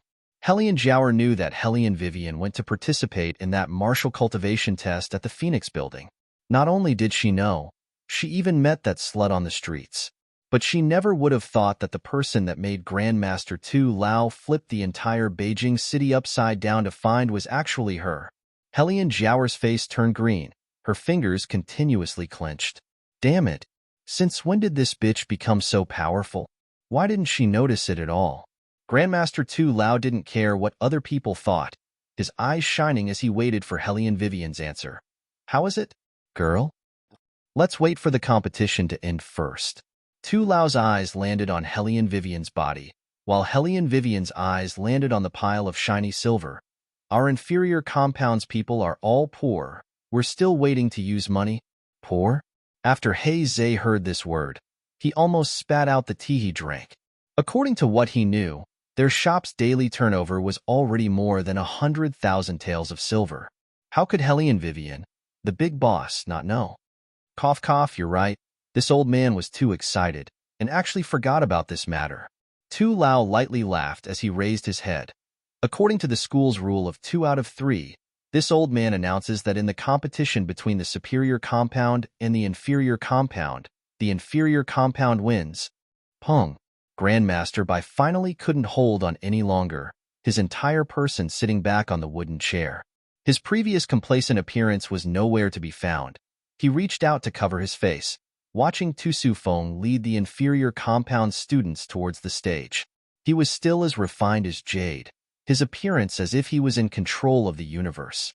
Yuan Ling Xian, whose 5 viscera and 6 bowels still hadn't recovered from the beating, watched this scene with bloodshot eyes, his teeth creaking as he gnashed them. He simply couldn't accept that they were actually defeated in seconds by someone from the inferior compound. So much so that they lost all face. I'm not convinced. Yuan Ling Xian stood up. When he looked at Beligaju, he wished he could tear him to shreds on the spot. I was merely shaken off the stage. If this wooden stage was large enough, I wouldn't necessarily have lost. Beligaju didn't even stop his footsteps. The indifferent look on his face clearly said, I don't care if you submit or not. Instead, it was Nangong Lai who sighed sinisterly at the side. Brother, look at the trouble you've caused. I thought you would beat young Master Yuan to the point where he wouldn't even be able to get up. Why did you show mercy? Beligaju glanced back, his expression indifferent. Young Master Yuan? Huh. Nangong Lai shrugged. Beligaju raised his eyebrows. Who's that? Yuan Ling Xian.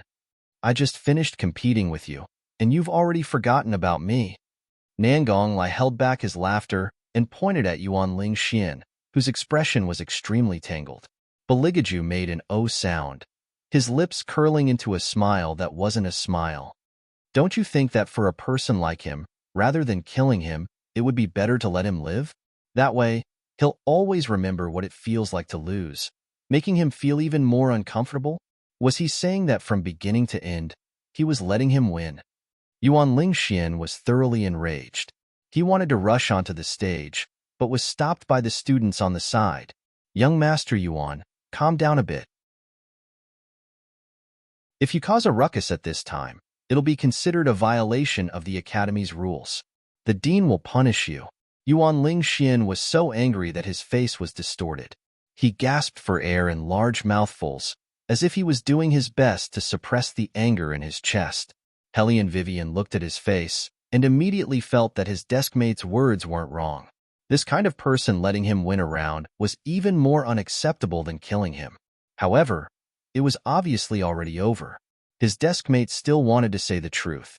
This person really is sinister, too sinister. Hellion Vivian glanced sideways at Beligaju's perfect and flawless face, her gaze carrying a trace of inquiry. Beligaju naturally sensed her gaze. When he looked back, the corners of his mouth were already raised into a light smile that could merge with all things in the world, clean like an angel's. What's wrong? Nothing. Maybe she was thinking too much. Hellion Vivian faintly smiled. Let's receive the award. After receiving the award, we'll go drink a big round. Beligaju responded with a good. His eyebrows were like ink as they quietly spread to his line of sight. The corners of his lips curved in a deep and unfathomable smile floated with faint traces of light and shadow. Drink? That's right. If you drink too much, you can seize the opportunity to do something. Heh, the competition within the academy finally came to an end. This was the first time in the 100-year history that the inferior compound had won the championship. As for the superior compound, even if they were unwilling, they could only rank second. The matter of Hellion Jiaoer and Murong Changfeng entering the battle spirit forces was thus dropped. There was no more room for discussion. Hellion Vivian took the award and walked off the stage. Her gaze indifferently swept over the young girl who wanted to escape. Miss Mu, it seems like there's something you forgot to do. That young girl's shoulders suddenly stiffened. She slowly turned her head and looked at everyone's gazes. She had no choice but to raise her arm. Slap. The sound of a slap was incomparably crisp. Hellion Jiaoer's gaze turned. She extended her hand and pitifully pulled on Hellion Vivian's long sleeve. Big sister, she only spoke out of turn. It's not a big crime. Why do you have to make it so difficult for her? It's not a big crime. Hellion Vivian laughed very, very hard. Then is it that right now, when I insult your mother, Madame Sue, you also feel that it's not a big crime? Hellion Jiaoer choked until her fingers stopped. Hellion Vivian's expression was indifferent. Hellion Jiaoer, go back and tell that good mother of yours. All of this is only the beginning. That's right. The enmity of killing her mother, the pain of seizing her family. She still hadn't reported it. Now, what was she doing? It was only the first step. You. Hellion Jiaoer tightly clenched her hands, but couldn't say a single word of rebuttal. Because some family matters were only known to themselves, it wasn't suitable to be spread out in the open. Hellion Vivian didn't care about her reaction. She unhurriedly straightened her sleeves. Looking at that young girl's slightly red cheeks, she smiled faintly. Miss Mu, remember, I, Hellion Vivian, have always been one who doesn't offend people if they don't offend me. If they offend me, I'll cut the weeds and eliminate the roots. Moreover, that year, if it wasn't for Taisher Mu's memorial, her mother wouldn't have died with blood in her mouth. Don't think that because she was young, she didn't remember anything. On the contrary, the younger she was, the more she remembered how these people treated her and her mother. It was still that old saying, all of this was only the beginning. Next, she would take back what was originally hers, little by little.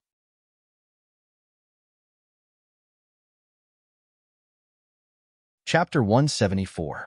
That wretched slut. As soon as she returned to her room, the Hellion Jiaoer swept all the decorations on the wooden table to the floor. The servant girl knelt on the floor, not daring to get up. The Hellion Jiaoer clenched her fists, her sharp fingertips sinking into the white handkerchief in her palm. Her eyes showed unprecedented malice. According to the Academy's custom, every year, 2 of the best students from 2 courtyards will accompany the retired emperor to the hidden spirit temple to burn incense and pray for blessings. Go back and tell Mother. Let Mother think of a way to free herself and go with the retired emperor.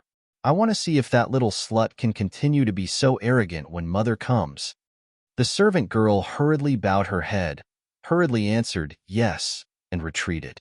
But the Hellion Jiaoer's eyes showed unprecedented malice, as if they were covered in arsenic and a storm was coming. She must thoroughly remove that little slut before the third prince chooses the princess consort.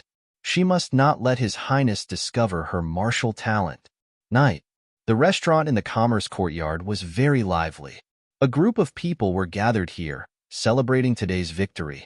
Hellion Vivian originally only planned to drink a little, but after she accepted a group of younger brothers, everyone came to toast her. Hellion Vivian has never been the kind of person to be restrained by trifles. Moreover, in the modern era, after she and her brothers completed a mission, they would always randomly find a place to drink black beer on the streets of Germany and party all night long. So in reality, Hellion Vivian's alcohol tolerance was not bad. However, she misjudged the aftereffects of the ancient white wine. Boss, come, let me toast you again. A very heroic youth raised a cup with one hand and scratched the back of his head with the other. I misunderstood boss before. Please forgive me. Hellion Vivian let go of the hand that was supporting her forehead. There was not the slightest trace of drunkenness on her face. She reached out and touched the youth's cup, then raised her head and drank the rest of the fine wine. In any case, today was a happy day, so she could drink as much as she wanted. This was the first time since Hellion Vivian came to this strange world that she felt the passion of the modern world had returned. In fact, when she first arrived at the Dragon War Empire, she didn't want to look so indifferent on the surface. When she was in the modern era, she didn't taste what kinship was. She didn't expect that it would be even more thorough in ancient times. It was precisely because of this that the memories imprinted in this body made her so worried. Her grandfather, her mother, if it weren't for those people, she would have been able to have these things that she had always dreamed of. She was not the real Hellion Vivian, but she had the same experience as Hellion Vivian. In modern times, her father was just like her scumbag father. He only knew how to use women to climb up the social ladder. Once he had climbed to the top, he would kick the women aside. But her mother wasn't that strong. After learning of her father's betrayal, she suffered from depression. Every day, she lived in pain. At that time, she was still young. Her father brought a woman who was almost a generation younger than him to the house. She could only watch, unable to do anything. She knew that feeling was very painful. Her mother was afraid that the depression would hurt her, so she simply locked herself in the room. Every day, she stood under the railing on the second floor, tiptoeing to see her mother. But she was pulled to the side by that woman and ruthlessly slapped a few times. That woman ran to her father and said that she was a lunatic like her mother. Her father didn't distinguish between right and wrong and directly sent her to boarding school. Other than a pitiful amount of living expenses, he didn't give her anything more. At that time, Hellion Vivian understood what hatred was. She used all her time to study, trying to change all of this. She remembered very clearly that when she was in elementary school, her classmates organized a summer camp. She was the only one left among the teachers. The conditions were not very good at a rural elementary school in the United States. Above her head, an old electric fan rotated and hummed a melody. And what she wanted to thank was that at that moment, she met someone who could change her fate. The successor of the Tang sect, young Master Tang. Young Master Tang also suffered from depression. The kind of depression that could be seen through at a glance. He never spoke to others, but he was a top genius. Who would have thought that an 8-year-old child could actually use a computer to hack the system that the United States was most proud of? However, this child was a Chinese, a true Chinese. Hellion Vivian seemed to have found a group in an instant. She also wanted to become such a person because only by becoming stronger could she protect the people she wanted to protect. At a young age, she made a decision. She followed young Master Tang to Chinatown and found old Master Tang. She fearlessly said that she wanted to join the Tang sect. Old Master Tang was still hesitating. After all, her identity was special. However, young Master Tang didn't even raise his head and said, "Okay." From then on, she became one of the 18 shadows of the Tang sect. She was the ace of the aces and never failed. And the first thing she did when she became an adult was to buy all the shares of her father's company and go home to pick up her mother. Unfortunately, no one could wait for her for 8 years. Her mother was long gone, all because of her treacherous father and that venomous mistress. They were afraid of public condemnation, so they never let her mother out and even wanted to send her away. Therefore, she hated her scumbag father and Mrs. Sue more than Hellion Vivian herself. The rain fell. Hellion Vivian also fell into a light sleep as she reminisced. Probably because she drank too much, the emotions that were originally well hidden surged out in an instant. Vaguely, Hellion Vivian felt something push aside the hair in front of her forehead. She frowned and turned her head to the other side. She heard a sigh beside her ear. Hellion Vivian wanted to open her eyes, but she was pulled deeper by the alcohol. Finally, someone helped her up. The smell of sandalwood mixed with the smell of mint had a hypnotic effect that made people want to fall. She tilted her head and fell into an unknown chest. When the person who made the toast saw this, he wanted to stand up and help Hellion Vivian over, but he didn't expect to be frozen in place by Beligaju's gaze. That gaze was extremely cold, as if he dared to touch Boss, this man would take his life. "I'll send her back." Beligaju's voice was calm and emotionless, but inexplicably, they didn't dare to reject him. It had been like this ever since they made the toast just now. They clearly wanted to get this man drunk, but every time, when the wine glass was about to be handed to him, they couldn't help but feel their hearts tremble. They abruptly turned a corner and sent it to Boss. This was too fucking strange. This man clearly looked very elegant and intellectual, and he had a faint smile on his face from beginning to end, without a trace of displeasure. But they just felt their scalps go numb. Don't ask them why.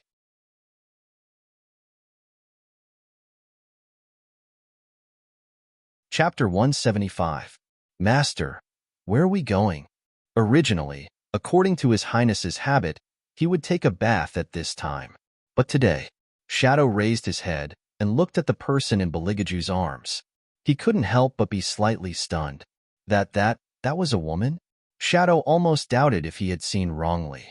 He rubbed his eyes hard. In the eyes of outsiders, His Highness had always been elegant and noble like a god.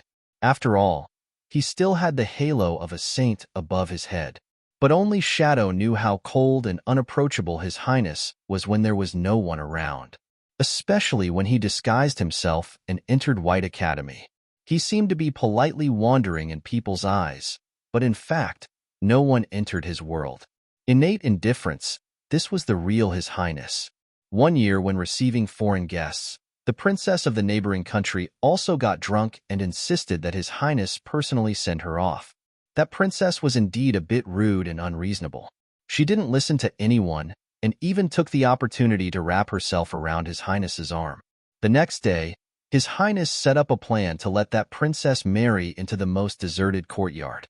The reason was because His Highness couldn't stand that his favorite clothes were stained with the smell of alcohol by that princess. At that time, the retired emperor was so angry that he almost ordered people to hold His Highness down and give him a good beating. However, other than himself, who served His Highness all year round, only the retired emperor could see through his scheme. In short, the retired emperor was reluctant to punish His Highness, so he pulled His Highness to his side and taught him earnestly and earnestly. His Highness listened from beginning to end, and finally indifferently curved his lips. A woman who rubbed against my body, Imperial Grandfather wants me to be polite to her? Ah, I didn't kill her, that's good enough. However, His Highness unexpectedly took the initiative to hug a woman today. If this was in the past, Shadow would hardly dare to believe it. When Beligaju carried Hellion Vivian through the door, his fingers supported the side, as if he was afraid of hurting her in his arms. Shadow was just about to step forward to help support Hellion Wei Wei's body when Bailey Jiaju's cold eyes flashed past. Shadow retracted his hand as if he'd been cut, and respectfully retreated to the side. Beligaju retracted his gaze and said faintly, "You may leave." Shadow originally wanted to stay at the side, take care of Hellion Vivian. After all, His Highness had never taken care of anyone before. But when he saw Beligaju's hand wrap around the back of Hellion Vivian's head and gently lift her up, Shadow silently retreated to the side. "Aju, why did you leave halfway through the wine?" Nangong Lai, with an incomparably evil smile, walked over from afar. Looking at the person in his embrace, the corner of his eyebrows raised. "Huh? This woman's face looks pretty good like this." As he spoke, Nangong Lai wanted to reach out and push aside Hellion Vivian's bangs to take a closer look. Unexpectedly, there was a loud bang. The wooden door in front of him suddenly closed. Before Nangong Lai could react, he choked on a mouthful of dust. "Fuck. Aju, my face is ruined." However, Nangong Lai was at a loss. Why wasn't he allowed to go in with them? It was obvious that Aju didn't have any ability to take care of people. Also, where's Shadow? Nangong Lai looked left and right. Just as he was about to leave, the wooden door in front of him opened again. In front of him was Beligaju's handsome and cold face. "Go get a basin of hot water, ? Nangong Lai's face was full of question marks. Nangong Jiaju thought for a moment and added, "And a towel." "Do I look like your bodyguard that much?" Nangong Lai roared. Nangong Jiaju leisurely cracked his own wrist. "Go or not?" "Go." Nangong Lai swallowed his saliva and shifted his gaze away. As he walked, he muttered, "That's why I hate people who only know how to use martial chi to threaten people the most. Simply shameless." But to tell the truth, Nangong Lai also didn't do such a thing as fetching water. Just to find a wooden basin, he sent 3 shadows. In the end, he got a basin of hot water and proudly knocked on the door. "Look, I brought the hot water, bang." Another sound came from the door. Nangong Lai maintained the position of holding the basin in the rising dust. His hands were already empty, leaving only a miserable expression. The bed in Hellion Vivian's boudoir was very big.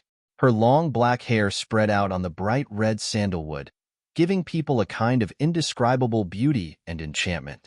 Beligaju glanced at her and sat down on the edge of the wooden bed. He extended his arm and twisted the white towel.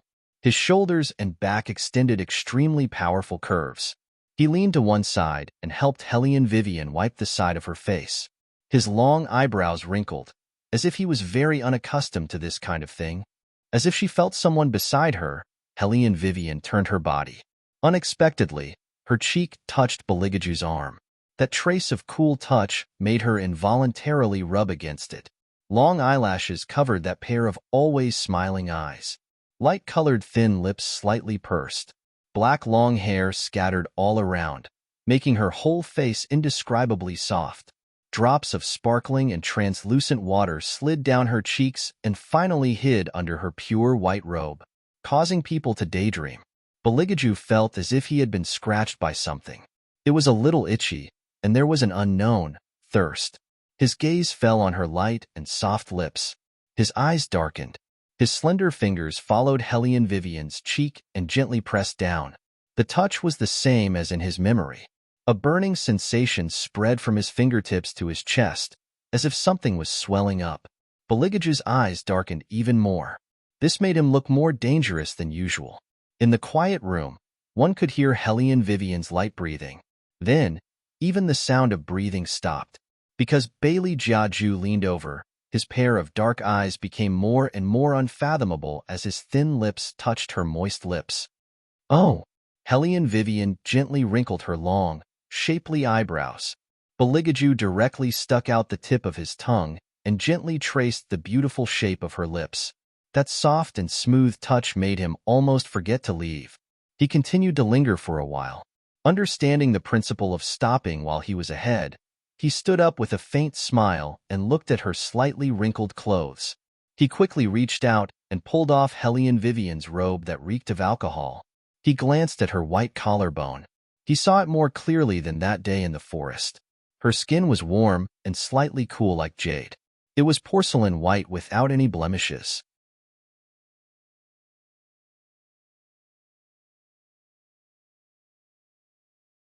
Chapter 176. Nangong Lai smiled evilly. "This is a secret that only I know. Elder He is actually He Zhe's maternal grandfather. He Zhe's parents had an accident outside the Great Wall, so he was brought back to be raised. Afterwards, he followed Elder He's surname and became He. A Jew? Why are you suddenly asking this?" After he finished speaking, Nangong Lai felt his scalp go cold. Not because of anything else, but because even though the smile on Beligaju's lips didn't diminish, his eyes darkened, as if he couldn't see the end of it. The next morning, the sky was clear and boundless. Early in the morning, each courtyard received the news to go to the hidden spirit temple, but this time was different. Every year, the students accompanying were the winners and the second-place finishers, but this year, the retired emperor personally selected candidates. There were people from each courtyard: Hellion Jiaoer, Murong Changfeng from the superior courtyard, He Zhe from the fine courtyard, and so on. Hellion Vivian was also on the list of candidates. Only, she didn't really want to go, so her movements weren't that fast. After lazing around in bed for a while, she stood up and discovered that her clothes were different from yesterday. Who helped her change into her nightgown? Hellion Vivian knocked on her own head. Her first reaction was to check her own body, but there was no abnormality. It seems that she thought too much. However, in the future, she couldn't drink so much wine anymore. This kind of unconscious feeling, experiencing it once was enough. This wasn't the modern world. Even though she had Yuan Ming to protect her, but under normal circumstances, Yuan Ming would also stay in the Xuanhuan space to cultivate. Unless Hellion Vivian really encountered some kind of attack, then he would sense the danger and come out. What was strange was that Yuan Ming, this guy was obviously a demon, but he was more punctual than her, a human. Every day, he would sleep as soon as the sky turned dark and would wake up as soon as the sun rose. He also liked to eat noodles. He was simply a typical homebody, not at all in line with his fluttering silver hair. "Hey, Yuan Ming, nothing happened to me yesterday, right?" In order to avoid remembering anything, Hellion Vivian said while rinsing her mouth. Yuan Ming lazily yawned. What could have happened to you yesterday? You slept like a dead pig, and you even hugged me in the middle of the night. Woman, let me tell you the truth. Although you are quite interesting, I don't have any thoughts towards you. Thank you, but I don't have any thoughts about you. Hellion Vivian spat out the mouthwash in her mouth also. I'm hugging the ancient book, not you. Yuan Ming coldly snorted twice. He looked at himself in the mirror and asked, compared to your deskmate, this senior is actually not that much worse. What do you mean? Hellion Vivian grabbed the towel and frowned. Why is there a wet towel here? Yuan Ming raised his chin slightly. Appearance. Of course. Hellion Vivian casually placed the towel on the wooden rack and said, You're still far from it. Wake up, will you? Stop dreaming. My deskmate's appearance is not something you can achieve. What are you thinking about? Although Yuan Ming's appearance was also not bad, after seeing her deskmate's face so many times, she was immune to everything. That man was perfect from the beginning to the end. Hellion Vivian almost suspected that he had cheats on him. Hellion Wei Wei was washing her face while ridiculing him in her heart. She was absent-minded and somewhat slow. Yuan Ming paused for a bit. The words that he originally wanted to say were swallowed back into his stomach.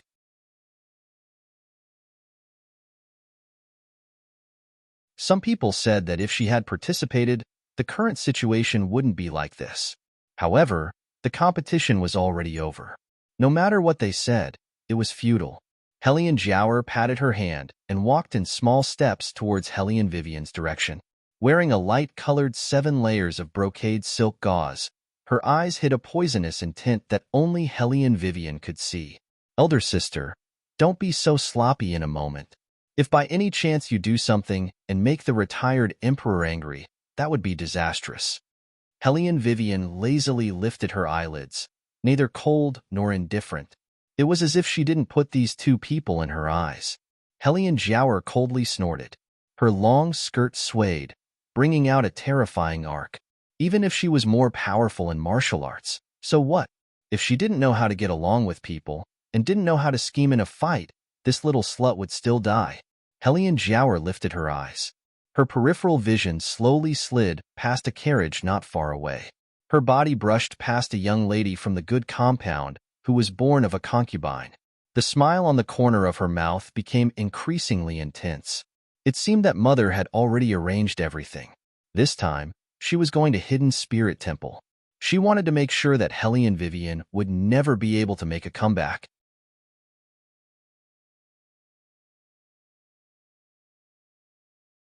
Chapter 177. Set out. Eunuch Sun held the horsetail whisk in his hand and stood at the very front of the Imperial Guards. He straightened his back and shouted with a sharp voice. Every student was very happy. After all, there weren't many opportunities to leave the academy. Not to mention the full schedule of classes, it was very difficult to ask for leave from the teacher. Men and women traveling together like today was even more unthinkable. Therefore, no matter if it was a young lady from a famous family or a young master from an influential family, they were all looking forward to this trip to the Hidden Spirit Temple. Hellion Jiaoer and Liang family's young lady looked at each other and smiled. Supported by a maid, they entered the carriage. When Hellion Vivian turned around, she paused. It wasn't because of anything else, but because the carriage she was going to ride in had one of its wheels broken. If this kind of wheel went on a mountain road, it would certainly be unstable. In addition, at night, the mountain road was rugged and foggy. It was very easy for accidents to happen. According to reason, these carriages were all prepared by the retired emperor, so this kind of situation shouldn't happen. But unfortunately, the carriage she was going to ride in had a broken beam. As smart as Hellion Vivian was, she didn't believe that there would be such a coincidence. This situation seemed to be deliberately arranged by someone. After all, if a problem really happened, even if the Yamen investigated, it would at most be considered an accident. It seemed that the other party really wanted her to die immediately. Hellion Vivian stood up straight and narrowed her eyes. Just as she was about to send someone to ask if there were any other carriages, the little eunuch standing to the side threw the horsetail whisk in his hand and seemed to be anxious. Hurry up, hurry up. If we delay the retired emperor's time to burn incense, it will be a big crime. Hellion Vivian glanced at him, her eyes cold. The little eunuch unexpectedly felt that he was seen through. He was frightened and stepped back. Helene Vivian raised her eyebrows. If someone sits in this kind of carriage and something happens, who will bear the responsibility? Miss Helene, you really are joking. With the Imperial Guards, how could something happen? The little eunuch's eyes turned around, and he said with a laugh, Miss Helene should quickly get on the carriage. Helene Vivian hooked his thin lips. You want me to get in the car, but there is one thing. You go up with me? This? The little eunuch's face paled as he took a step back. Originally, he was the one who had tampered with the carriage. He had seen and done this kind of thing many times in the Imperial Palace. Those concubines and concubines, you set me up, I set you up, there were too many to count. When he first collected the money, he felt that this method was very vicious. When the carriage was on the mountain road, as long as it encountered the night fog, the wheels would slip and it would rush to the bottom of the cliff. He could get rid of the other party without anyone knowing. At that time, the carriage would be smashed to pieces. No matter how angry the retired emperor was, even if he sent many people to investigate, he would not be able to find any clues.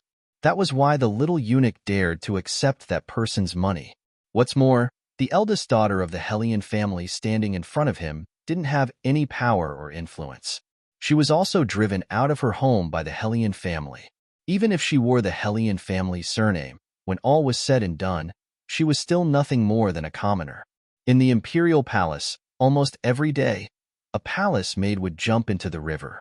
The death of a commoner wouldn't cause much of a commotion.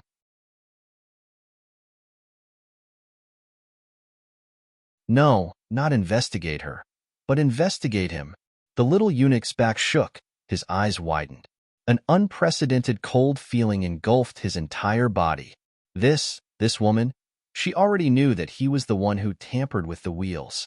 Eunuch Sunday, Helene Vivian blew on her fingers and lightly smiled. The Helene family gave a lot of money, right? The little eunuch's lips trembled, as if he was struck by something. His fingers also trembled.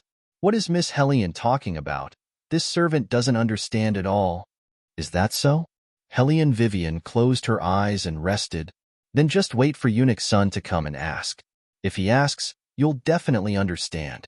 In a split second, the little eunuch's smile froze. He raised his head and looked at the smile on Helene Vivian's face.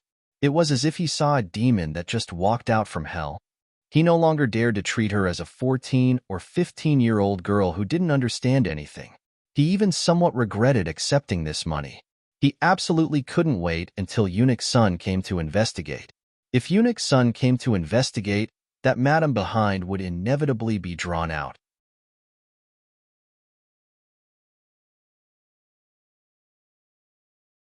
Chapter 178.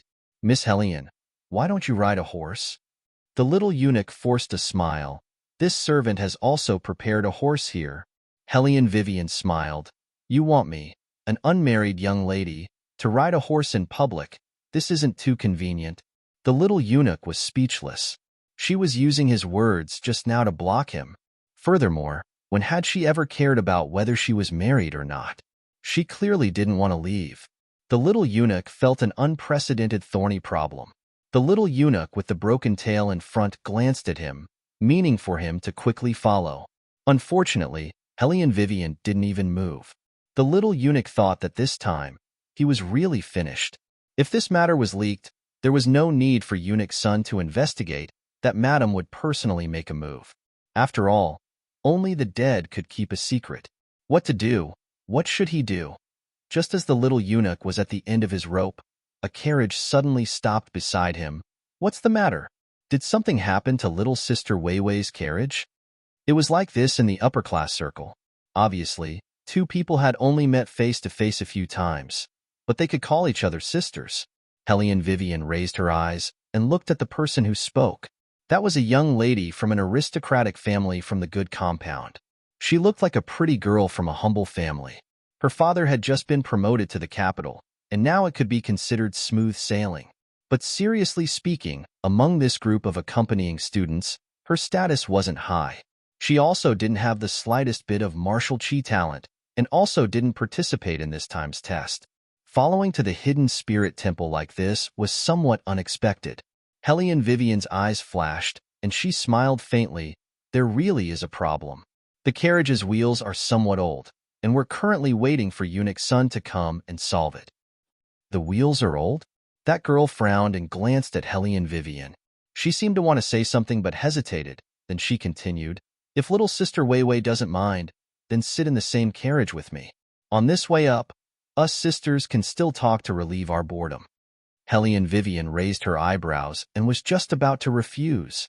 The woman deliberately glanced at the wheel and said vaguely, coincidentally, I also have some things to remind my sister to be careful about. Oh? Helene Vivian smirked. Then I'll have to trouble Sister Shun. What are you talking about? I'm just happy that you don't dislike me. As she spoke, Chun Wen-wan glanced at the servant girls standing outside the carriage.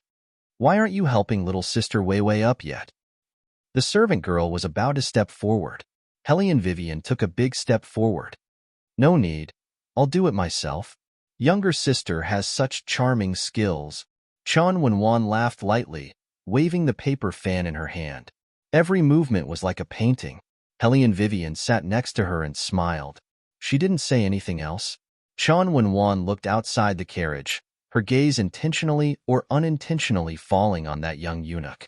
Only after glancing in that direction did she lower the curtain, her voice low. Let's go. Don't miss the hour. Yes. With a light wave of the horsewhip, the wheels left a trail of tracks in the muddy rain-soaked ground. The young eunuch stood in the shadows, unable to see his expression. He could only faintly feel that he let out a sigh of relief. With the Imperial Guard leading the way, the carriages behind were much steadier than usual. In addition, these carriages were all personally prepared by the retired emperor. Sitting in them was very comfortable. There was even a small square table in the carriage. On the square table, there was a small teapot and a pile of dried fruits. The more she looked, the more it seemed like an outdoor outing.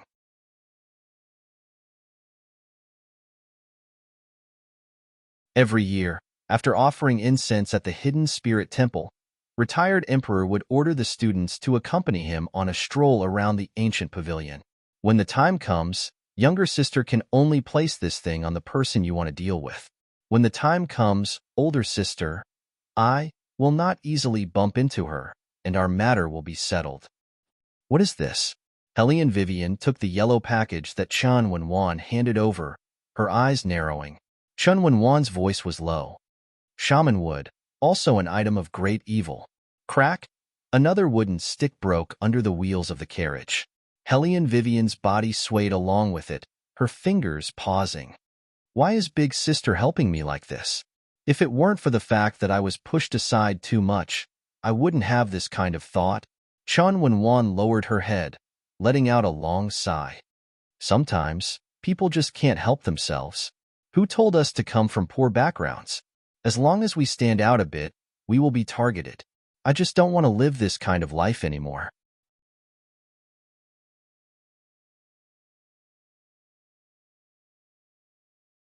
Chapter 179. Helene Vivian lowered her eyes. Then when should I put this witchwood in? Little sister doesn't need to worry about this. Chun Wen-wan's eyes quickly flashed with a trace of light. When we arrive at the hidden spirit temple, there will be people who will arrange for the students to rest.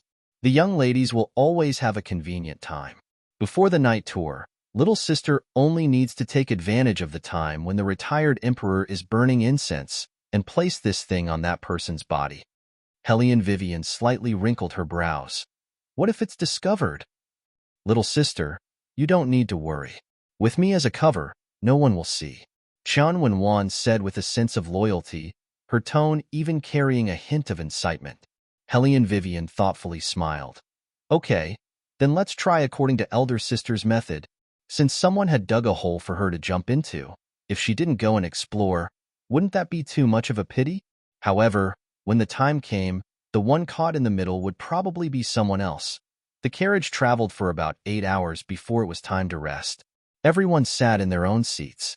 The young masters of the aristocratic families sat across from each other, drinking water and chatting. Their elegant demeanor made the young ladies in dresses laugh one after another. In contrast to the men's side that was joyous and harmonious, the women's side was clearly divided into factions. No one was willing to sit together with Hellion Vivian. Even though she had won first place in the armament competition in front of everyone, in the hearts of the girls, she, who had no power, no influence, and even no looks, simply wouldn't accompany them to drink tea together. The servant girls served them meticulously, taking out the prepared osmanthus and lotus seed soup and pouring it bit by bit into the bowls.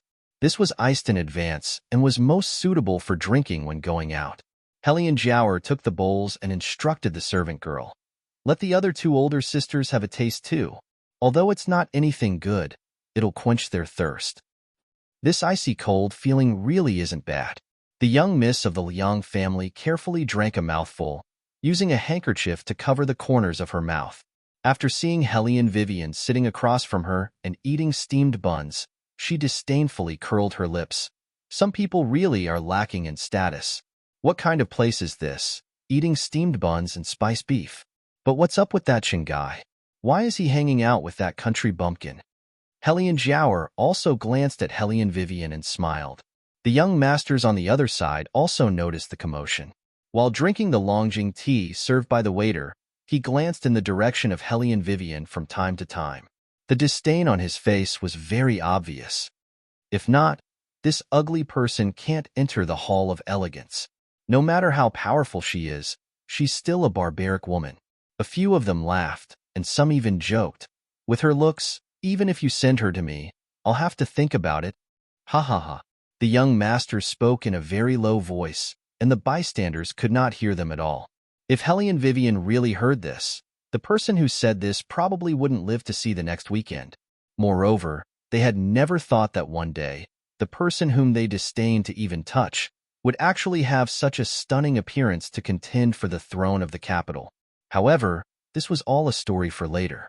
As of now, Hellion Vivian still had that slightly dark face, and she was absent-mindedly nibbling on the steamed bun in her hand. Actually, her table manners were very good, with a kind of British elegance. With a smile that wasn't a smile, she would use wooden chopsticks to pick up a piece of beef and place it in her mouth. Her lunchbox was also very good-looking. It was made of pure wood, and its insulation was very good.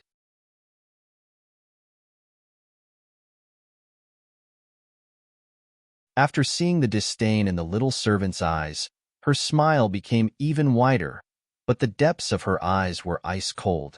Young Master He doesn't have to buy it. As soon as He Zhe saw her like this, he knew that she was angry.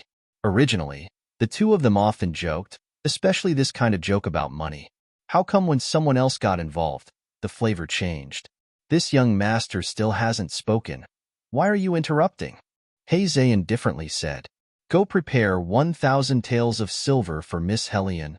He did this not only to tell the little servant that Hellion Vivian was different, but also to let those young masters know that some jokes shouldn't be made carelessly. After all, He Zhe's identity was there. Seeing that he also ate the marinated beef, the other people also couldn't say anything. They could only embarrassingly move their gazes away and stop talking. Hellion Vivian naturally understood He Zhe's intentions. She lightly laughed and said, No need. How could I use 1,000 taels of silver? If you like it, then take it to eat. I also brought wine here. How about it?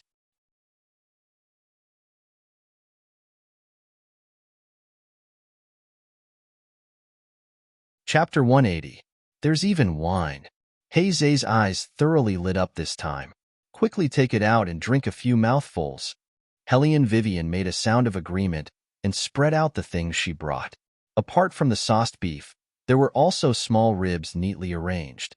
It looked like there were meat and vegetables, and it was still steaming. She then poured 2 cups of wine and really enjoyed it very much. The young masters naturally also smelled that fragrance, but since they previously mocked Hellion Vivian, it wasn't good for them to come here and ask for wine and meat. They could only swallow their saliva and smile, but in their hearts, they were very envious of He Zhe. Under this kind of environment, he could still eat a mouthful of food. One must know that after entering the temple, it was a vegetarian feast. Not to mention that not a drop of wine was touched. They also weren't allowed to eat meat. The young masters tasted tea and snacks and quietly gossiped. Unconsciously, their voices became louder and louder. On the other side of them was Bailey Gia's carriage. Eunuch Sun was worried that these discussions would disturb His Highness' rest, so he took a horsetail whisk and smiled towards this side.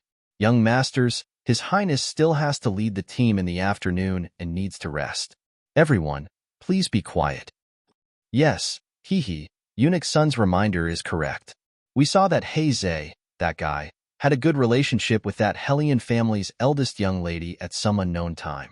We felt astonished in our hearts and couldn't help but say a few more words. Is that so? What kind of good relationship? An indifferent and deep voice came from the direction of the carriage. A few young masters raised their heads to look and saw Baligaju leaning against the window with his chin propped up. His face wore a silver mask, and the corners of his lips lightly sunk. Under the alternating shadows of the sunlight and branches, it formed a quiet beauty, but there wasn't a trace of a smile in the depths of his eyes. Third, Royal, I'm really sorry to wake you up. It's fine. His Highness just happened to feel bored and wanted to hear what you were talking about. Baligaju unhurriedly put down the teacup in his hand. His voice was indifferent, but it carried a kind of indescribable, oppressive feeling.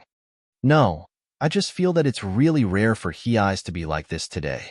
That Hellion Vivian brought a lot of things, and is sitting over there with he eyes to eat. In front of Bailey Jiaju, the few young masters naturally wouldn't be as unbridled as before. They were afraid that Third Prince would mistakenly believe that they were debauches who specialized in gossiping about other people behind their backs. They hurriedly pointed in a direction not too far away. Your Highness can see for yourself.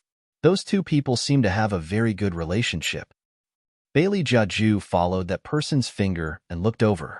It just so happened to be the scene of Hellion Wei Wei pouring wine for Zay with the side of her face.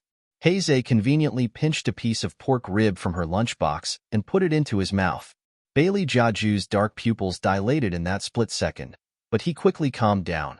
That handsome face was still as indifferent as before, with an indifferent appearance.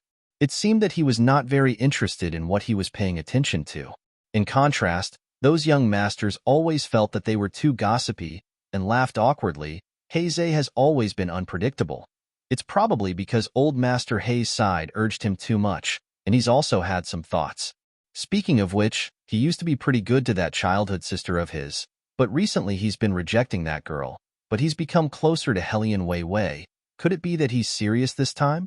After saying that, they felt that saying this seemed to be even more gossipy. They might as well forcibly change the topic to Baligaju. Your Highness, when will you get married? 3 days later. Baligaju's tone was indifferent as he gave the other party a few words. Not to mention those young masters who were dumbfounded. Even Eunuch Sun looked like he was struck by lightning. 3 days later? Eunuch Sun stammered, somewhat forcing a smile. Your Highness is joking again. You still haven't decided on a princess consort candidate. How can you get married? Also, the matter of you getting married, how come this old servant didn't know at all? The retired emperor also didn't get the news, okay? Getting married, this kind of thing, shouldn't it be done by two people? Who is the other person? Your Highness, making this kind of joke that can be exposed as soon as you say it is really not suitable for you. Baligaju slowly glanced at Eunuch Sunday. Eunuch Sun's scalp trembled. Several young masters looked at each other. We won't disturb your Highness any longer. There is still an hour of rest. Your Highness should get a clean sleep. After saying that, those people mounted their respective warhorses. Bailey Jia still maintained that posture, slowly closing his eyes. Eunuch Sun stood outside the carriage and watched as the smile on the corner of his mouth disappeared. A burst of coldness welled up between his eyebrows. After about half a stick of incense's time, the retired emperor ordered the rest to end and everyone was ready to go. Zay heard the order and walked in front of his warhorse. Before he could mount his horse, he was blocked by a slender figure. That man didn't seem to be deliberately waiting for him. He had an indifferent appearance, a silver robe with black hair, like an immortal under the moon. His face was covered with a silver mask, only revealing a pair of bewitchingly cold and indifferent eyes. Your Highness, Heise's expression didn't change as he saluted. Beligaju looked at him with a smile that wasn't a smile. His whole body emitted an indescribable aura of abstinence, but it also made people shudder. Stay away from her. The man slightly raised his eyes and looked at Heise's astonished gaze. The side of his face was as cold as a perfectly carved ice sculpture. Even if you don't want your reputation, she, a young lady of an aristocratic family, also wants her face. Heise smiled evilly and was just about to say, "What if this young master didn't do as he was told?" Then he heard Beligaju's cold voice from the side of his ear. "That childhood sweetheart of yours seems to have also reached the age of marriage. Tell me, shouldn't this prince have imperial grandfather bestow a marriage for her?" Heise suddenly raised his head and narrowed his eyes. He always knew that the third prince wasn't easy to deal with, but he didn't expect that he would be hard to deal with to this extent. How did that woman provoke this kind of man? Specifically picking a person's weak spot to strike. Heise smiled. "Your Highness is right. Being too close to her will indeed affect her reputation. It's my thinking that was too simple. Even if I want to be close, I still have to wait for grandfather's approval." Heise deliberately added the last sentence. He didn't believe that the third prince would inexplicably warn him for a woman. Beligaju curved his thin lips and took a step forward. His deep eyes were like ice fog rising in the night sky. As he brushed past him, he only left behind an ice-cold warning. "You can see if Lord Heise nod first, or if that childhood sweetheart of yours will be betrothed first." In an instant, Heise's left hand clenched tightly. The smile on his face faded in the next second. After a moment, he smiled again and pressed his fingers against his forehead. He thought that the matter of that woman provoking the third prince was already over. He didn't expect that it still wasn't over. But for him to believe that the third prince liked that woman, that wasn't very likely. Could it be that the rumors were true? That the third prince was choosing a consort now to use someone as a shield, in order to protect the woman he truly cared about? You're tuning in to the Romance Rendezvous YouTube channel. We're so grateful for your support, and don't forget to subscribe to join us on this incredible journey through captivating stories. Your generosity through donations truly makes a world of difference, as it's the primary source of revenue that allows me to expand and enhance this channel for you. Thank you from the bottom of my heart for being a part of this adventure.